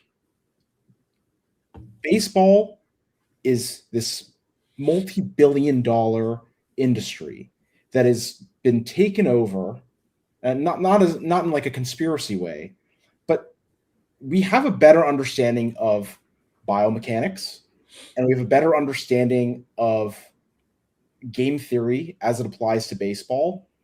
And it's an evolving living thing. And if batting average is no longer seen as valuable by the analytics, then that's just what it is. Like, I don't really have any misgivings with that. Like, I don't care about batting average, just personally. Like, I never cared about batting average. All I cared about was, when I see this player play the game of baseball, are they contributing to the team in some way? Are they contributing more than the average player, and by how much are they contributing by more than the average player? And I think discounting defense, for example, is sort of unfair in that, like, a run saved is a run earned too. Like I think discounting defense in that way does a disservice to the value of a player. So, I think Matt Chapman is a great third baseman. I think he is one of the greatest third basemen in baseball right now. And, while his offensive stats don't necessarily reflect that, it's not like he's a negative in offense. In fact, he's valued at positive runs above replacement on offense, in addition to having platinum glove defense. I think it's very difficult to find players, much better than that. And I think, there's a lot of players like Patrick Bailey. I know, Glenn, you don't love Patrick Bailey. And I know that he can be really frustrating as a fan to watch. And I sympathize with that fact, because he swings a wet pool noodle. But the reality is that, like, he makes your pitchers so much better by, stealing strikes, that he impacts every pitch for half the game. Like, that is an absurd amount of influence that a singular player has over the game. But Marcus, you said you want to win. You want to win. You named me when was the last time somebody won a World Series with a catcher who just can't hit? It doesn't happen. You have to have a catcher who contributes at the plate if you want a championship team. I mean, would I like Patrick Bailey to be at least league average at the plate? I would love that. I would love for that to happen. But again, when you go up to bat, how many times do you get to bat per game? 3 times, 4 times? Mm-hmm. As a catcher, how many at-bats do you get to influence? All of the ones where you're on defense. And if you can call the game and you can change the outcome of every single at-bat, think of how many pitches that represents, more than any individual hitter could ever represent on offense. So don't you think that you can find a catcher who can do both? There's got to be a catcher out there somewhere who can do both. There's 2. There's only 2 catchers? There's 2 in baseball that can do both. And that's Cal Raleigh and Alejandro Kirk. The other catchers in baseball are severely lacking in one or the other, because it's the most difficult position to play in all of baseball. And if you look at the numbers, I mean, like, Will Smith is not a good defensive catcher, but he is a great hitter. Will Smith is a great hitter. And for many reasons, like, Will Smith isn't so bad that, at behind the plate that he can't be a catcher. But, like, then you starting to get weird situations if you value hitting so much and you forget that catchers influence so many at bats, that you end up with, people like Agustin Ramirez, who's one of the worst framers in baseball. And his defensive metrics were horrible. And that's why they need to stick him at first base or DH a lot of the time, because his defense behind the plate's not reliable. I don't know. I'll never agree on that, but like BC says, Smith, names you're mentioning, Smith, Raleigh, Kirk. I mean, they were there at the end. At the end of the day, they were there competing for a World Series. Why? Because they contribute with the bat. So, Marcus, if there was a trade, would you make the trade Bailey for Will Smith? Well, yes, but like, what I'm saying is that like Will Smith isn't a fully like complete player. He's so good on offense that it makes up for what he might be lacking relatively to some of these other catchers. I mean, I would prefer some like I mean Cal Raleigh is a marvel. Just let me just use it as an example. Cal Raleigh to me is a marvel, not because he hit all those home runs, because he's so productive on offense, but he's also one of the best defensive catchers in baseball. And I think that's really remarkable. And Alejandro Kirk, for example, is the second most valuable defensive catcher in baseball. And he realizes that he's not going to be a great, slugger. He can't really run on the base paths. And he puts the ball in play, is able to produce at the plate. I think those are really remarkable qualities. But again, historically too, how many teams out of 30 year over year have a great offensive catcher? It's very rare, because what's most important is that, again, catchers are influencing 27 outs worth of at-bats. And as a hitter, you have 4 outs worth of at-bats. I agree what you're saying on there, but then you can say the same thing about Chapman. You have 2 quality guys that are great defensively, but the last 2 years with both these guys playing for the Giants, we've basically been below 500. But the team, I agree that the team has been lacking, but I would not point at Matt Chapman as the issue. Like, we had plenty of other issues. We've had a complete hole at second base. Okay, here's my other question. Worst outfields in baseball. Oh, I know that. All right, so with the new strike zone thing, is Bailey going to be more valuable or less? I think it's about the same. Because you're telling me he stole a lot of strikes. He stole a lot of strikes. But if now, obviously, if he seals it and the umpire calls him out, you could tap your head when the ball wasn't even over. I mean, is Bailey going to be just as effective? But it works in reverse too. If you watch, I mean, I've been watching a lot of spring training games. Patrick Bailey actually has been using the ABS system to his advantage, more so than it's been used against him. He's able to frame these out. He's able to frame these outside pitches, and even if the pitcher misses their spot, he has such a good understanding of the strike zone that he's really accurately calling the tight corner pitches that are missing their target but are in the strike zone. So he's actually been very valuable in that sense.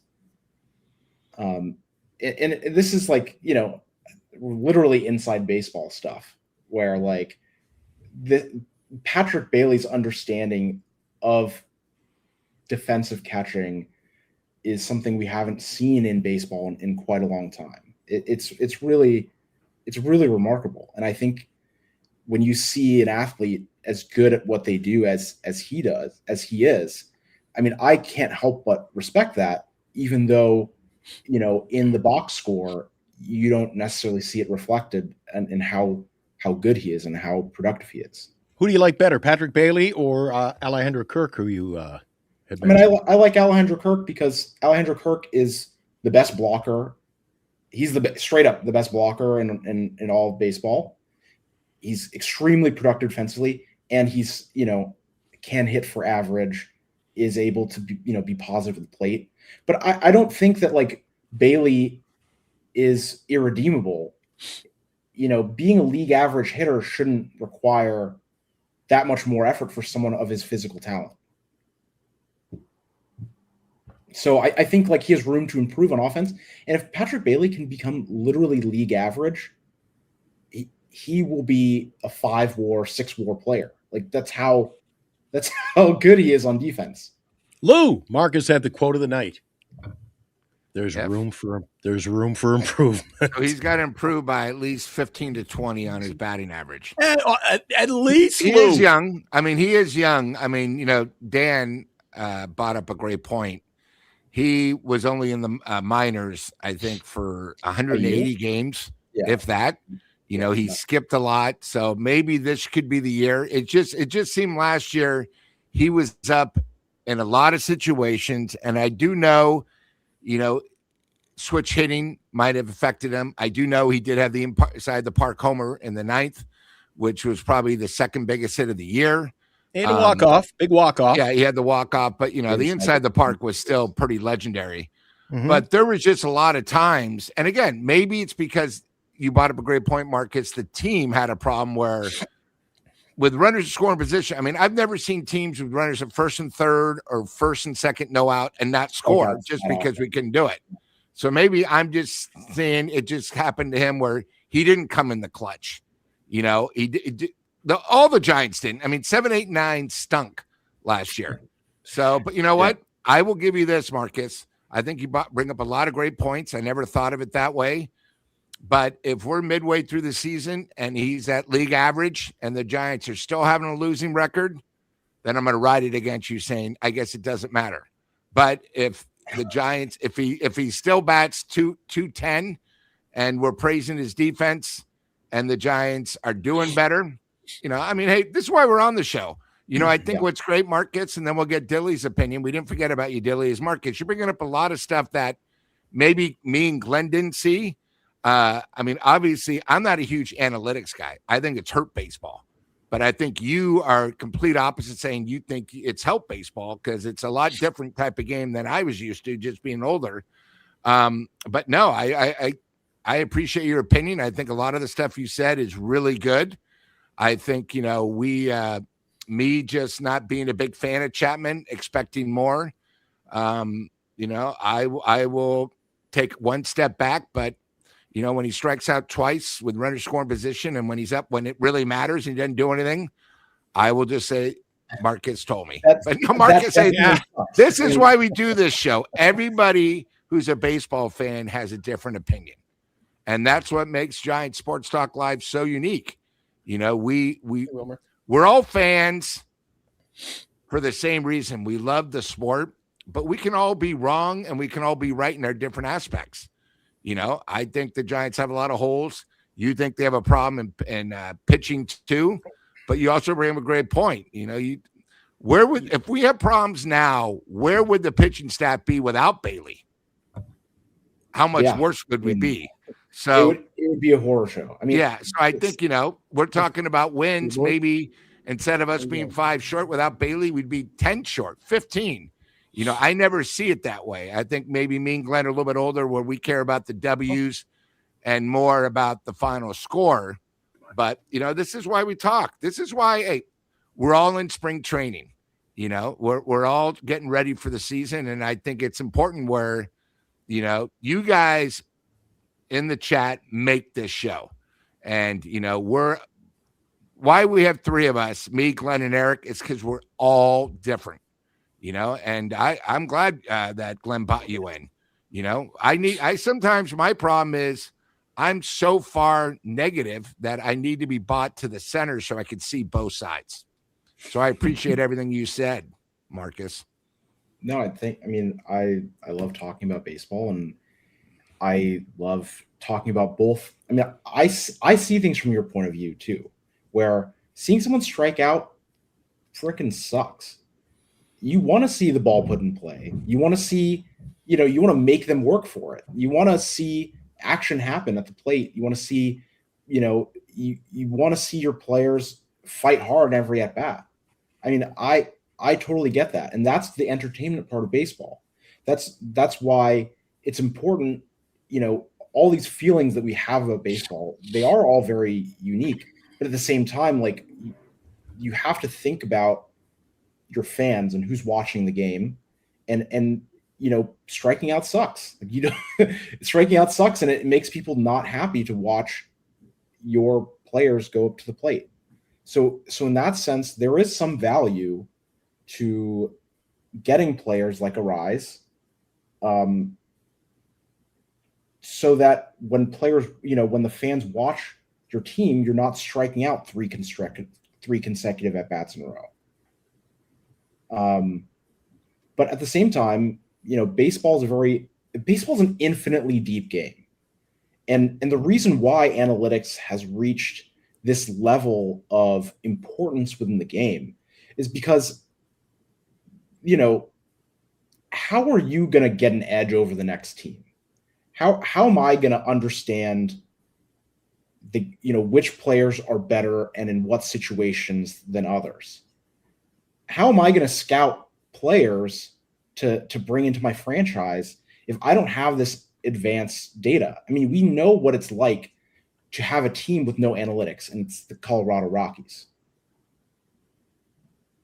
If you want to root for a team that doesn't use super advanced analytics to make a lot of their decisions, you're looking at the Colorado Rockies until this year. Do you think the Giants over analyze?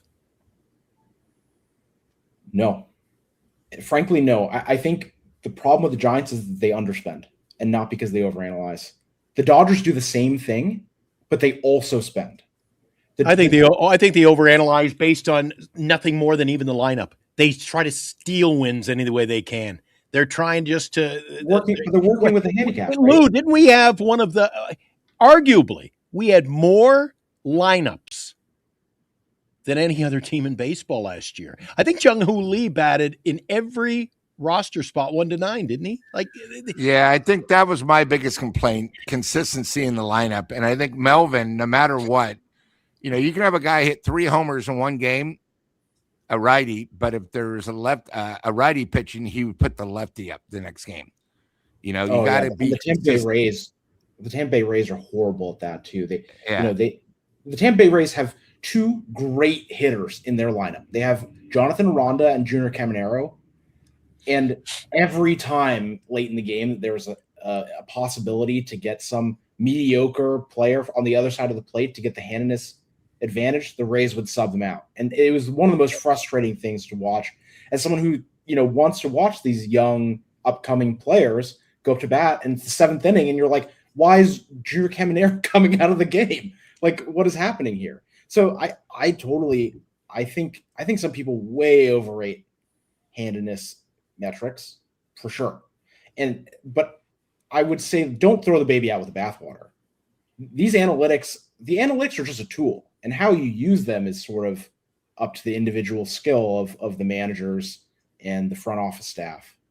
But the Dodgers are one of the most savvy analytical teams in all of baseball.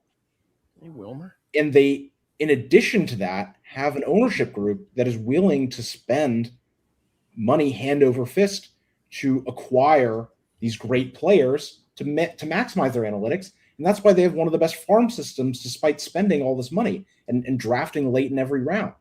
They have an amazing analytics department. They have I believe they have one of the largest front offices in all of baseball.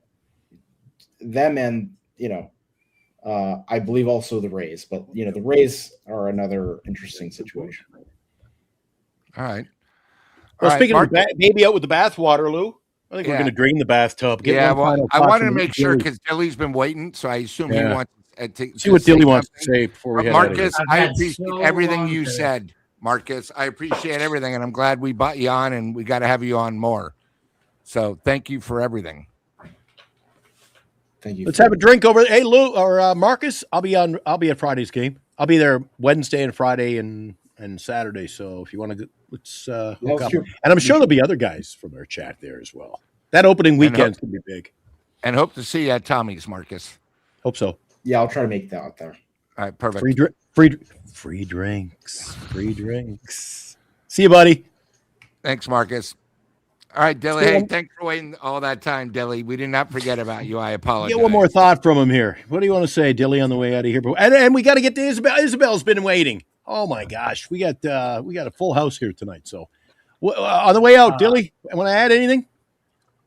Well, okay. Well, I've had some time to think, and so first of all, I have two hot takes, and then second of all, Lou, to your point earlier when you were talking about how there's a lot of parity in baseball and like how it's basically there's so many times where there's situations where it's like one pitch could just flip this whole game around type of deal. I actually ended up buying, when they were doing their promotion, one of the bricks that goes in the China Basin Park. And on the brick, I said, "It's not over till it's over." That's like my favorite baseball quote of all time, because it truthfully is not over until it's over. And so anytime we ever go to a game or are watching a game at home or whatever, it's till the last pitch, because it's literally like you get the Patrick Bailey walk-off inside the park home runs and all that stuff, because it's not over until it's over. Might feel that way a lot of the times, but it's definitely not, that's why I love. And so I thought that was a good point that you brought up. As far as I also I don't think it was last year, I think it was the year before that, when Snell and Chris Sale had their pitching duel, and I believe that game went into extra innings, and the Giants lost 1-0, but they combined for like 20 something. Like Snell had 12 strikeouts, Sale 23 had strikeouts. I remember that. Yeah, I was at that game. It was like a playoff atmosphere too. Who's gonna fold first? It was such a good game, but it still irked me that they lost. Like it killed me. Like it was an incredible feat to watch them just dealing all day long, but I left the park sour because they didn't win. And it kind of just Lou, that's being young, Lou. I'm telling you, when you get to your 60s, you'll be happy, you'll be entertained, and life. But here's my question, Dilly. You went to the game, you were frustrated, right? You were upset they lost. You missed you lost, but what did you do the next day? And this is what makes baseball so good. Oh, I absolutely watched. Didn't you listen to the next game like it was nothing? Yeah, absolutely. Yeah. Contently. Now, Dilly, do you live in the city? I don't. You don't? Okay. I live in the Central Valley, Modesto. Okay. So are we not going to be able to see at Tommy's? Is it too far away? Probably not Tommy's. I think I actually have something going on that day, unfortunately, but. Okay, I thought maybe you were going to the Giants Fan Fest, because a lot of people are going to the Fan Fest and coming to meet us after. So how old are you, Dilly? To let you know. How old's 21. Oh, okay. So You're perfect for the time. Just because the drinks are free, you still got to be 21. Yes, that's we should point that out in this small print. I had two possibly hot takes, and then I'll be done. One, as far as the salary, all that kind of stuff, the spending money, all this kind of stuff. I think that it would be an interesting concept to do something like, you cannot defer money. So any contract that you have has to be straight up over the duration of the years, which I don't think that's the hot part of this take, but I think that there needs to be a stipulation, if they were to implement something like that, in which protects teams as well. So like, you get paid straight up, so you have to, like, there's no deferred money. However, if you are, like, let's say the player gets injured and it's a career injured, like they can't play anymore, then they can defer the money. Something like that. Or like, if you're not getting the service from the player that you are paying for them, then you can defer their contract after the fact. That's a perfect point. Healthy and eligible, then it has to be straight up. All right, I have one question, and then I want to get your second take. If the Giants would have signed Ohtani, as they say they were close, and they had the same thing, and they were the people that defer the money, would you still feel the same way? Yeah, I don't have a problem like with what the Dodgers did. Because if there's a system and you find a loophole in the system, or you find a way to exploit it in your benefit, then that's not on the person exploiting it. That's on the system. So it's like, whatever. Like, the whole Ohtani thing, I don't think I'm indifferent to, basically. I just think it would be an interesting concept to be like, all the contracts have to be straight up. so long as the player is holding up their end of the bargain. Healthy. And if they were to get hurt, whatever. Now, it has to be like I'm not going to return to baseball type of injury. A career ending. It can't be like I pulled my hammy for 4 months, so now we're going to defer this entire season's worth of, or I need Tommy John or something like that. Like, if they come back and they intend to continue to play, it has to be straight up. But if they say, I'm retired, I'm done, that was the last game of professional baseball I will play, then they can defer and rework that contract. I think that would be a good, like, workaround. All right. And what was your second take? I think bring back juice balls. I think that would level it out a little bit, because think about how fun that kind of stuff was. Chicks dig the long ball. And it wasn't steroids; it was the balls themselves that were used to. So you'd rather. So Dilly'd rather a home run derby. You don't want to see real quality baseball, just a home run. No, I think it would level it out, I think, a little bit, or at least it would throw something else in there, because it would take these players who are like mediocre or whatever, they're what we call wall scrapers, and turn them into, maybe they're now a 25, 30 home run hitter or something like that, or maybe they hit more doubles because it's coming off the bat a little. You know what, Dilly? I think you're wrong, because Lou already brought something up in this show. Lou, I think Dilly is making an interesting point. He's entitled to that opinion. Well, what's the difference between a juice ball? Lou, you just mentioned half of Major League Baseball's they're moving the fences in. So isn't that productive at the same rate? Yeah, but those juice balls made everyone look like good. The ball. So I think, you want to make it exciting? How about steal some bases, some hit and run? Yes. I agree with that's more exciting than the long ball. Here's the deal. With the juice balls, if you're going for more players to hit home runs, okay, move the fences in, whoopee-doo. If you want more, like I said, if the ball comes off the bat more hot, you get more doubles, you get more things like that, triples maybe even, because it's coming off, like it's squeaking through the infield, making the infielders miss more, making it harder to it just makes it more interesting. And then you also get more home runs on top of that. So it's not as, like, if you just move the fences in, you're targeting home runs basically, because if you hit a ball off the bat at however many miles per hour, but it's into the outfield, it's not over the fence, then whoopee-doo. All right, Dilly, great point. And Dilly, again, I'm sorry you were on hold so long. I apologize. I got stuck with Marcus, bought some great points. But no, I think you bring up a great point too. Again, complete different than what me and Glenn think. But that's why we have it here. And, I want you, keep listening to the show. And next time we have a little break on, especially during spring training where we don't have much to talk about, I'd love for you to come back on if that's okay. Yeah, for sure. I love the show. I've been around for a minute. Appreciate it. For sure. No problem. Dilly, I don't even think I have to ask Dilly, but you in on? Have you already contacted our email? I haven't checked it in a few days. Are you in on our fantasy league this year? 100%. I've joined up, and I'm waiting patiently. Another guy got to kick his ass this year, because I'm going to be so improved. I can't finish last 3 years in a row. We'll see about that. It was a quite harsh fall from grace last year. All right, Dilly, I deserve a round of applause. All right, buddy. See you later. To Dilly. Thank you for everything. We also have another super chat, Glenn. Another one? Okay, we'll get to that right after Isabel. Isabel wants to say hi to Big Lou, Salty Lou. Hey, Lou. Hey, guys. I'm looking forward to the baseball season. I really am. Look at the hat, Lou. It says the Dodgers. Isabel's our resident Dodger fan. Yeah. Are you from L.A.?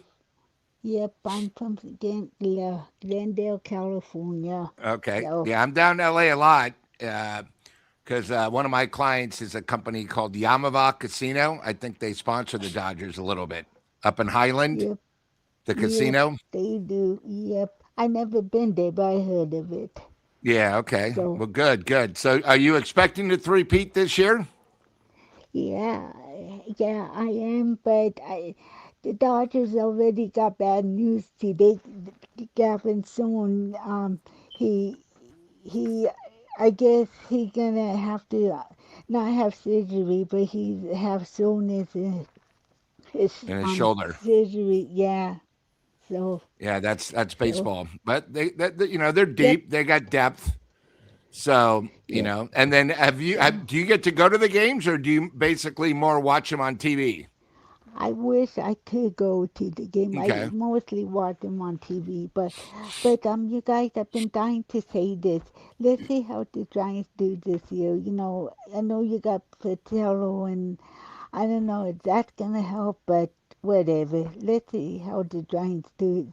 I think you guys probably would do good this year, at least Well, a we hope little so. bit. So, but We Well, I hope got to yeah, so. give, so I got to tip my hat. You know what? Isabel, I think has, if you were back in the school days, Lou, she has like the perfect attendance. She gets a I star like every it. night. She's always there, even though she's a Dodger fan too. See, we draw them from all over. yeah, Yeah. and I'm so bummed. I want to meet you guys. I wish I lived in San Francisco. I want to meet you guys. Oh yeah, well, we're Well, gonna we'll have have to lots of do. meet and greets. Yeah, Well, we'll do meet and greet. We'll have to try to plan something down in L.A. And then we can Yeah, get our people, so because we probably got about 4 to 6 people on the chat that are big Dodger fans that live in the LA area. So yeah. yep. So, we'll do that. but anyway, but yeah, I think you guys are gonna probably be better. I am not too sure about Arizona right now. They have the injury problem, so. But I think San Francisco gonna probably do real good this year. We'll see what happens. It's Okay. a long season, and I We know Very are. long season. something. You Well, never know what will I happen. appreciate you. You come in every night, and Thank you for holding. Yeah, you were Sorry holding for about so that. long. We had, when you get Marcus and Dilly and Lou and Glenn on the show, I mean, it's hard to get a word in edgewise. So we appreciate yeah, you. that's okay. Well, listen, if you guys ever need me on, I'll come on. So, We Oh, we love appreciate that. that. I appreciate that. You have a good night. okay, tell Eric hi for me. We Go will. Thank Giants. you very much. Okay. There's Isabel. Lou, you know what? We've been so busy. Lou and I came on a little late because Eric couldn't get on tonight on time. That's okay. We jumped in. It was a little hectic. And then I said to Lou, let's do a short show tonight. This is going to be one of the longest. We're closing in on just shy of 2 hours, Lou. The phone lines were open. The guys were creative and contributed in a big way. And so, too, another super chat, Fuji Simeon, at least now, Giants don't have the issue of losing regional broadcast deal like how some small market teams have with FanDuel networks. That's true, Lou. A lot of teams struggling now to try to find out how they're going to broadcast games. I believe everything's covered if you buy the MLB package. So, I mean, there's Highly a way to get recommend your it. game. Yeah. Yeah, absolutely. I've got the package, and to kind of bounce off what Marcus said earlier, there are teams that really entertain, and he enjoys the Tampa Bay Rays as I did, Lou. Other than the Giants, the Rays were one of the most exciting teams to watch. You know why? Because somewhat like Sacramento, I love when the team builds the team. Young talent, and you watch it develop and watch it grow, and that's exactly what Tampa Bay's doing. I'm telling The you, toughest division in play their cards baseball, right. and they were always competitive. They play their cards right. There's a team. Tampa with all that young talent, and I like the way Sacramento's going to deliver. The A's. And, you talk about Tampa Bay. Are you aware that their win total is more than the Giants? Oh, boy. Seriously? And they're Do in they the get toughest division they in got baseball. pitching I don't know about over there, Lou, in Tampa Bay? They're going back home. If they played as well as they did without even a home last year, I guess know. they're really chalking them up this year. Yep. I got to ask you, Lou. Yeah. Senior says I'm wrong about needing it. Can you name, just out of curiosity, Lou, can you name for me? Thank you, by the way, Fuji Simeon, for another super chat. We appreciate you in a big way, helping keep the lights on. I'm wrong about needing an offensive catcher to win a World Series. Lou, tell me the last time a truly horrid hitting catcher was on a World Series team. I can't remember. Yeah, here, I'm going to They always have a catcher who can hit. I mean, somebody brought up St. Louis and Benji Molina. Molina was their best hitter. most of the time. He was clutch.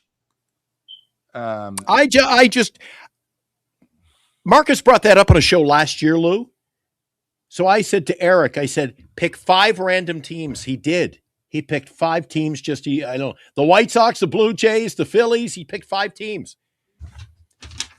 And I looked at the catchers. Every catcher batted 260 or higher, and that's at random. And we had a guy who was batting 188 at the time, or 186. So last year, Toronto, who were the champions, they had a pretty decent catcher. I think he batted about 186 as well, didn't he? Right. 187. But the winners, so let's go. Yeah. The Dodgers won it last year. Will Smith. I would take Will Smith over Patrick Bailey every day. That's why I had to ask that. All right. So 2 years ago, Texas Rangers. Mm-hmm. Who was their catcher? Who was their catcher? Corey Seager was their second baseman who got MVP. Guys, help us out. Who was the catcher for Texas 2 years ago? That would have been when they played Arizona, correct? Yeah, so it would have been Helm. I'm going to check the chat. He batted 258 for the season. Okay.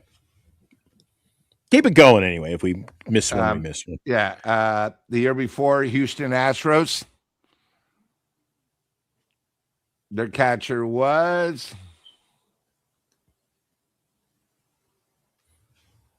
Maldonado. Oh, but he got hurt, so they had another guy. 3 catchers they had, so you can't really count them because their starter got injured. The year before that, when Tampa Bay was in the World Series. The Braves. No, the Braves. In 2021, the Braves beat Houston. Their catcher was Travis Ardenald or whatever. Yeah, he only batted 220. And then the year before that, Tampa Bay lost to Houston again, and their guy batted 280. So I'm just saying the majority. Okay, I said you got to. The majority of time, Lou, the teams that win have a Lou, I'll just say this, all right? Let's get away from that. Let me close by saying this to you, Lou. Yeah. You can tell me if you agree. Marcus brought up the fact that Patrick Bailey steals the pitches, helps his pitcher, and he inevitably saves a few runs.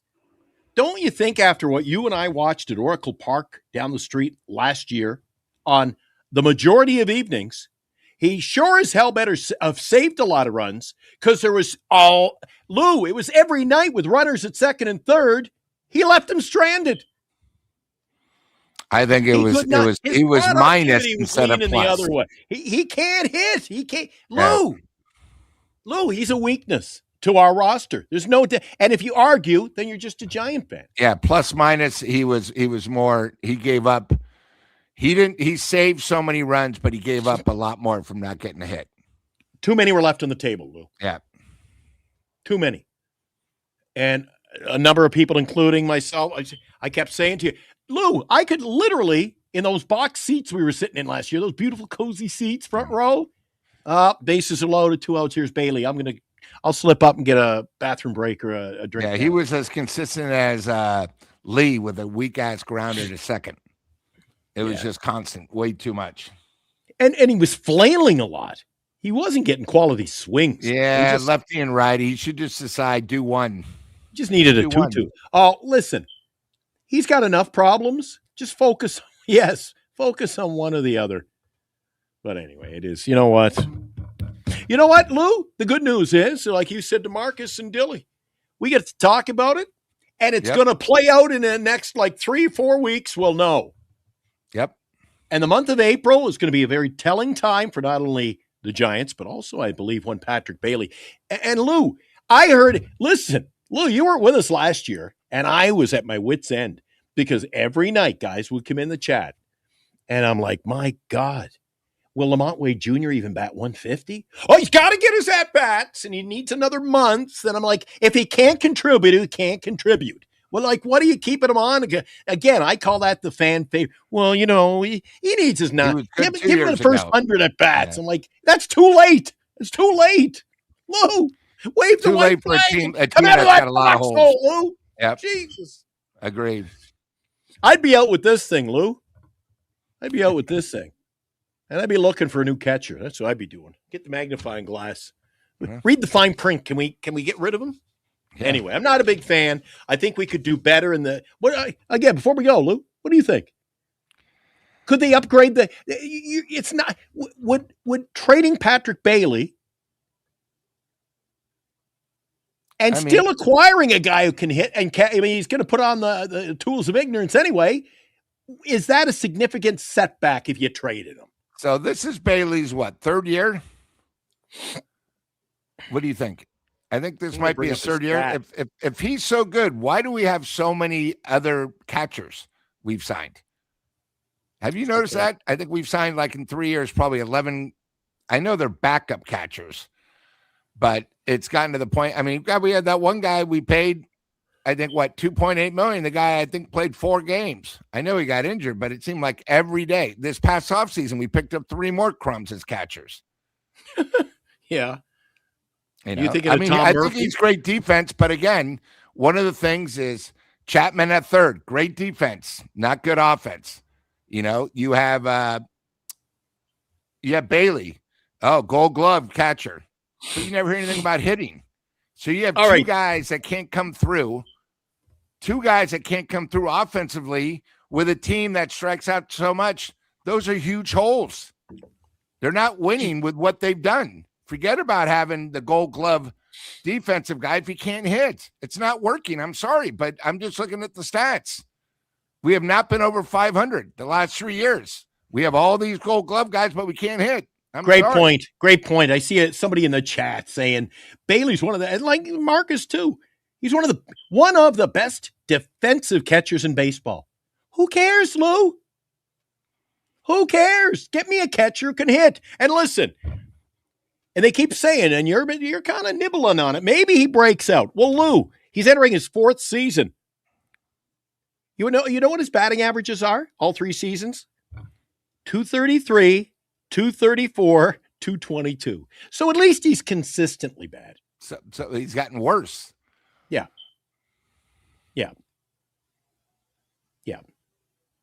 Scored 47.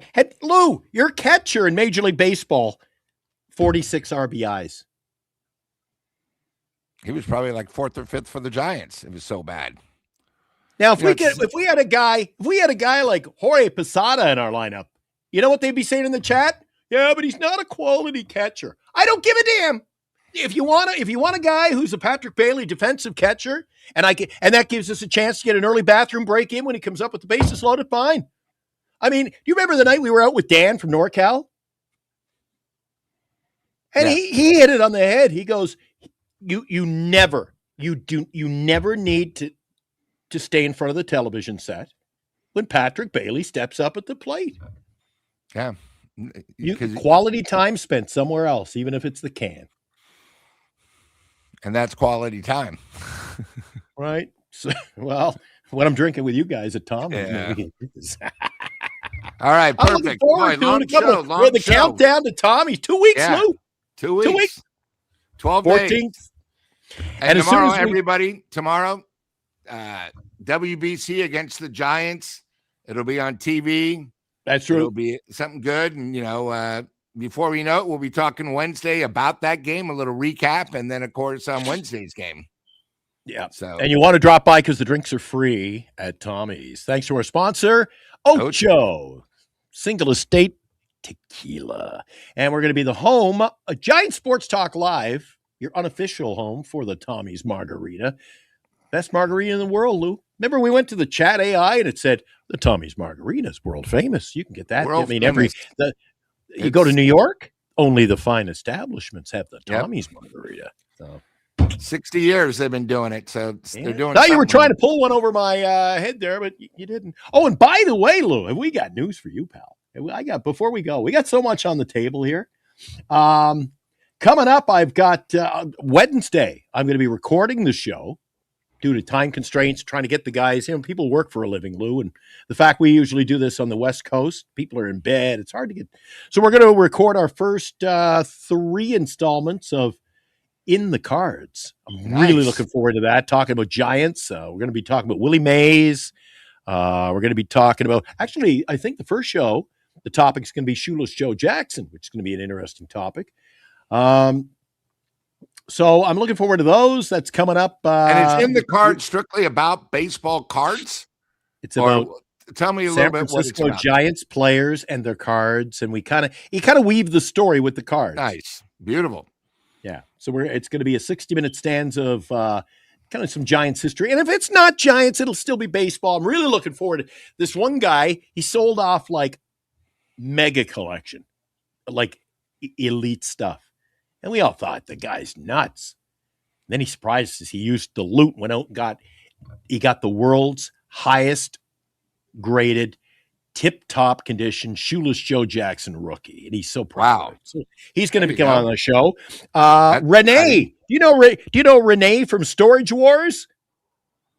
You ever watch Storage Wars? Yeah, I'm trying to think which girl that is. Is that the one that was married? No, that's the guy. The guy and his blonde girlfriend. They were storage hunters. They were married. The one, she's got nice. She's smile. Smile. Nice eyes. I remember that guy. Yeah. Couple. Renee. This morning, Renee, he said he wants to come on and do a show with me. So he's going to talk about how all the cards and the collectibles he got in those storage lockers and all kinds of goodies. That's coming up. So stick around for In the Cards. Really looking forward to that. It's coming soon to Giant Sports Talk Live. And as well, we've got, we're the home of the world famous Tommy's Margarita. How about the world famous post-game show with Glenn, Eric, and you too, Lou. You're going to be on board this year after each and every game. We don't wait. We'll be on with the 7th inning stretch, game nights. Talk you out of it, do the play-by-play. We're really looking forward to that. Lou and I will be doing the pregame show. Eric and I are doing. I'm getting the brunt of all this. I'm doing the pregame, the play, all of it. And I got to get up early with Eric. We're going to do the early morning report, weekday mornings at 8 a.m. So we got so much on the go. Lou, more coverage than anywhere else. I like it. And coverage in the Bay Area. I'm going to be doing some 7th inning shows from Oracle the ballpark itself. Beautiful. How good is that, buddy? Beautiful. Exciting. Yeah, really looking forward to it, pal. And lots to look forward to. In fact, maybe one more thing. I keep saying we're going to get out of here. We really do. Here's just a tidbit of what you're going to see coming up real soon. I think this is it. Eric did this yesterday. I don't think we got the video, but here's the details. The 7th inning stretch on Giant Sports Talk Live is brought to you by Izzy's Gym. Izzy's Gym. I'm Chris from Izzy's Gym. If you got a Pokemon collection that you're looking to sell, I'm looking to buy it. We're based in the Midwest. We're buying collections from all over the country. If you'd like to get an idea of what your collection is worth, just head on over to izzysgym.com and shoot us a note. Stuff you bought for $1 back in the day could be worth thousands today. If you have a Pokemon collection that you don't need, you can sell it and get money for things that you do need. Reach out to us at izzysgym.com. Izzy's Gym, a Pokemon store, and so much more. That's izzysgym.com.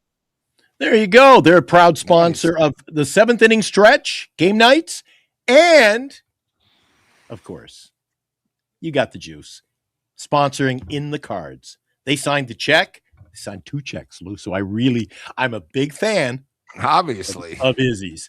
So that's all coming up, and we're going to be, I think, on early. I think you're going to join me Friday night. You're available Friday night, Lou. We're going to be on. We're going to talk World Series, or not World Series, World Baseball Classic. So I'll be around. We'll be covering the World Baseball Classic on game nights, and looking forward to that. We'll be going on early, and you know what? We just go around the clock here, right, Lou? You know why? It's called Giant Sports Talk Live for a reason. That's right. You're home for the best coverage. And World Baseball Classic. Eric might even have the special, he likes to do the World Series one, the postseason. Yeah. Maybe it'll be World Baseball Classic Live coming Friday right here. Ooh, there you go. Thanks, Lou. Thanks to our guests, Marcus, Dilly, Isabel joined us, everybody in the chat. I think this was a fine outing tonight. Lots of people contributed, so I really appreciate that.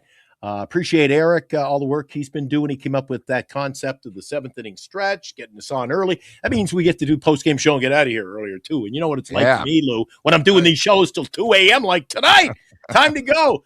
Lou, thanks to everybody, and you too. See you on Wednesday night right here in Giants Sports Talk Live. Lou, you have a pleasant week. We'll see you all then. Okay, buddy. Good night from us here at Giants Sports Talk.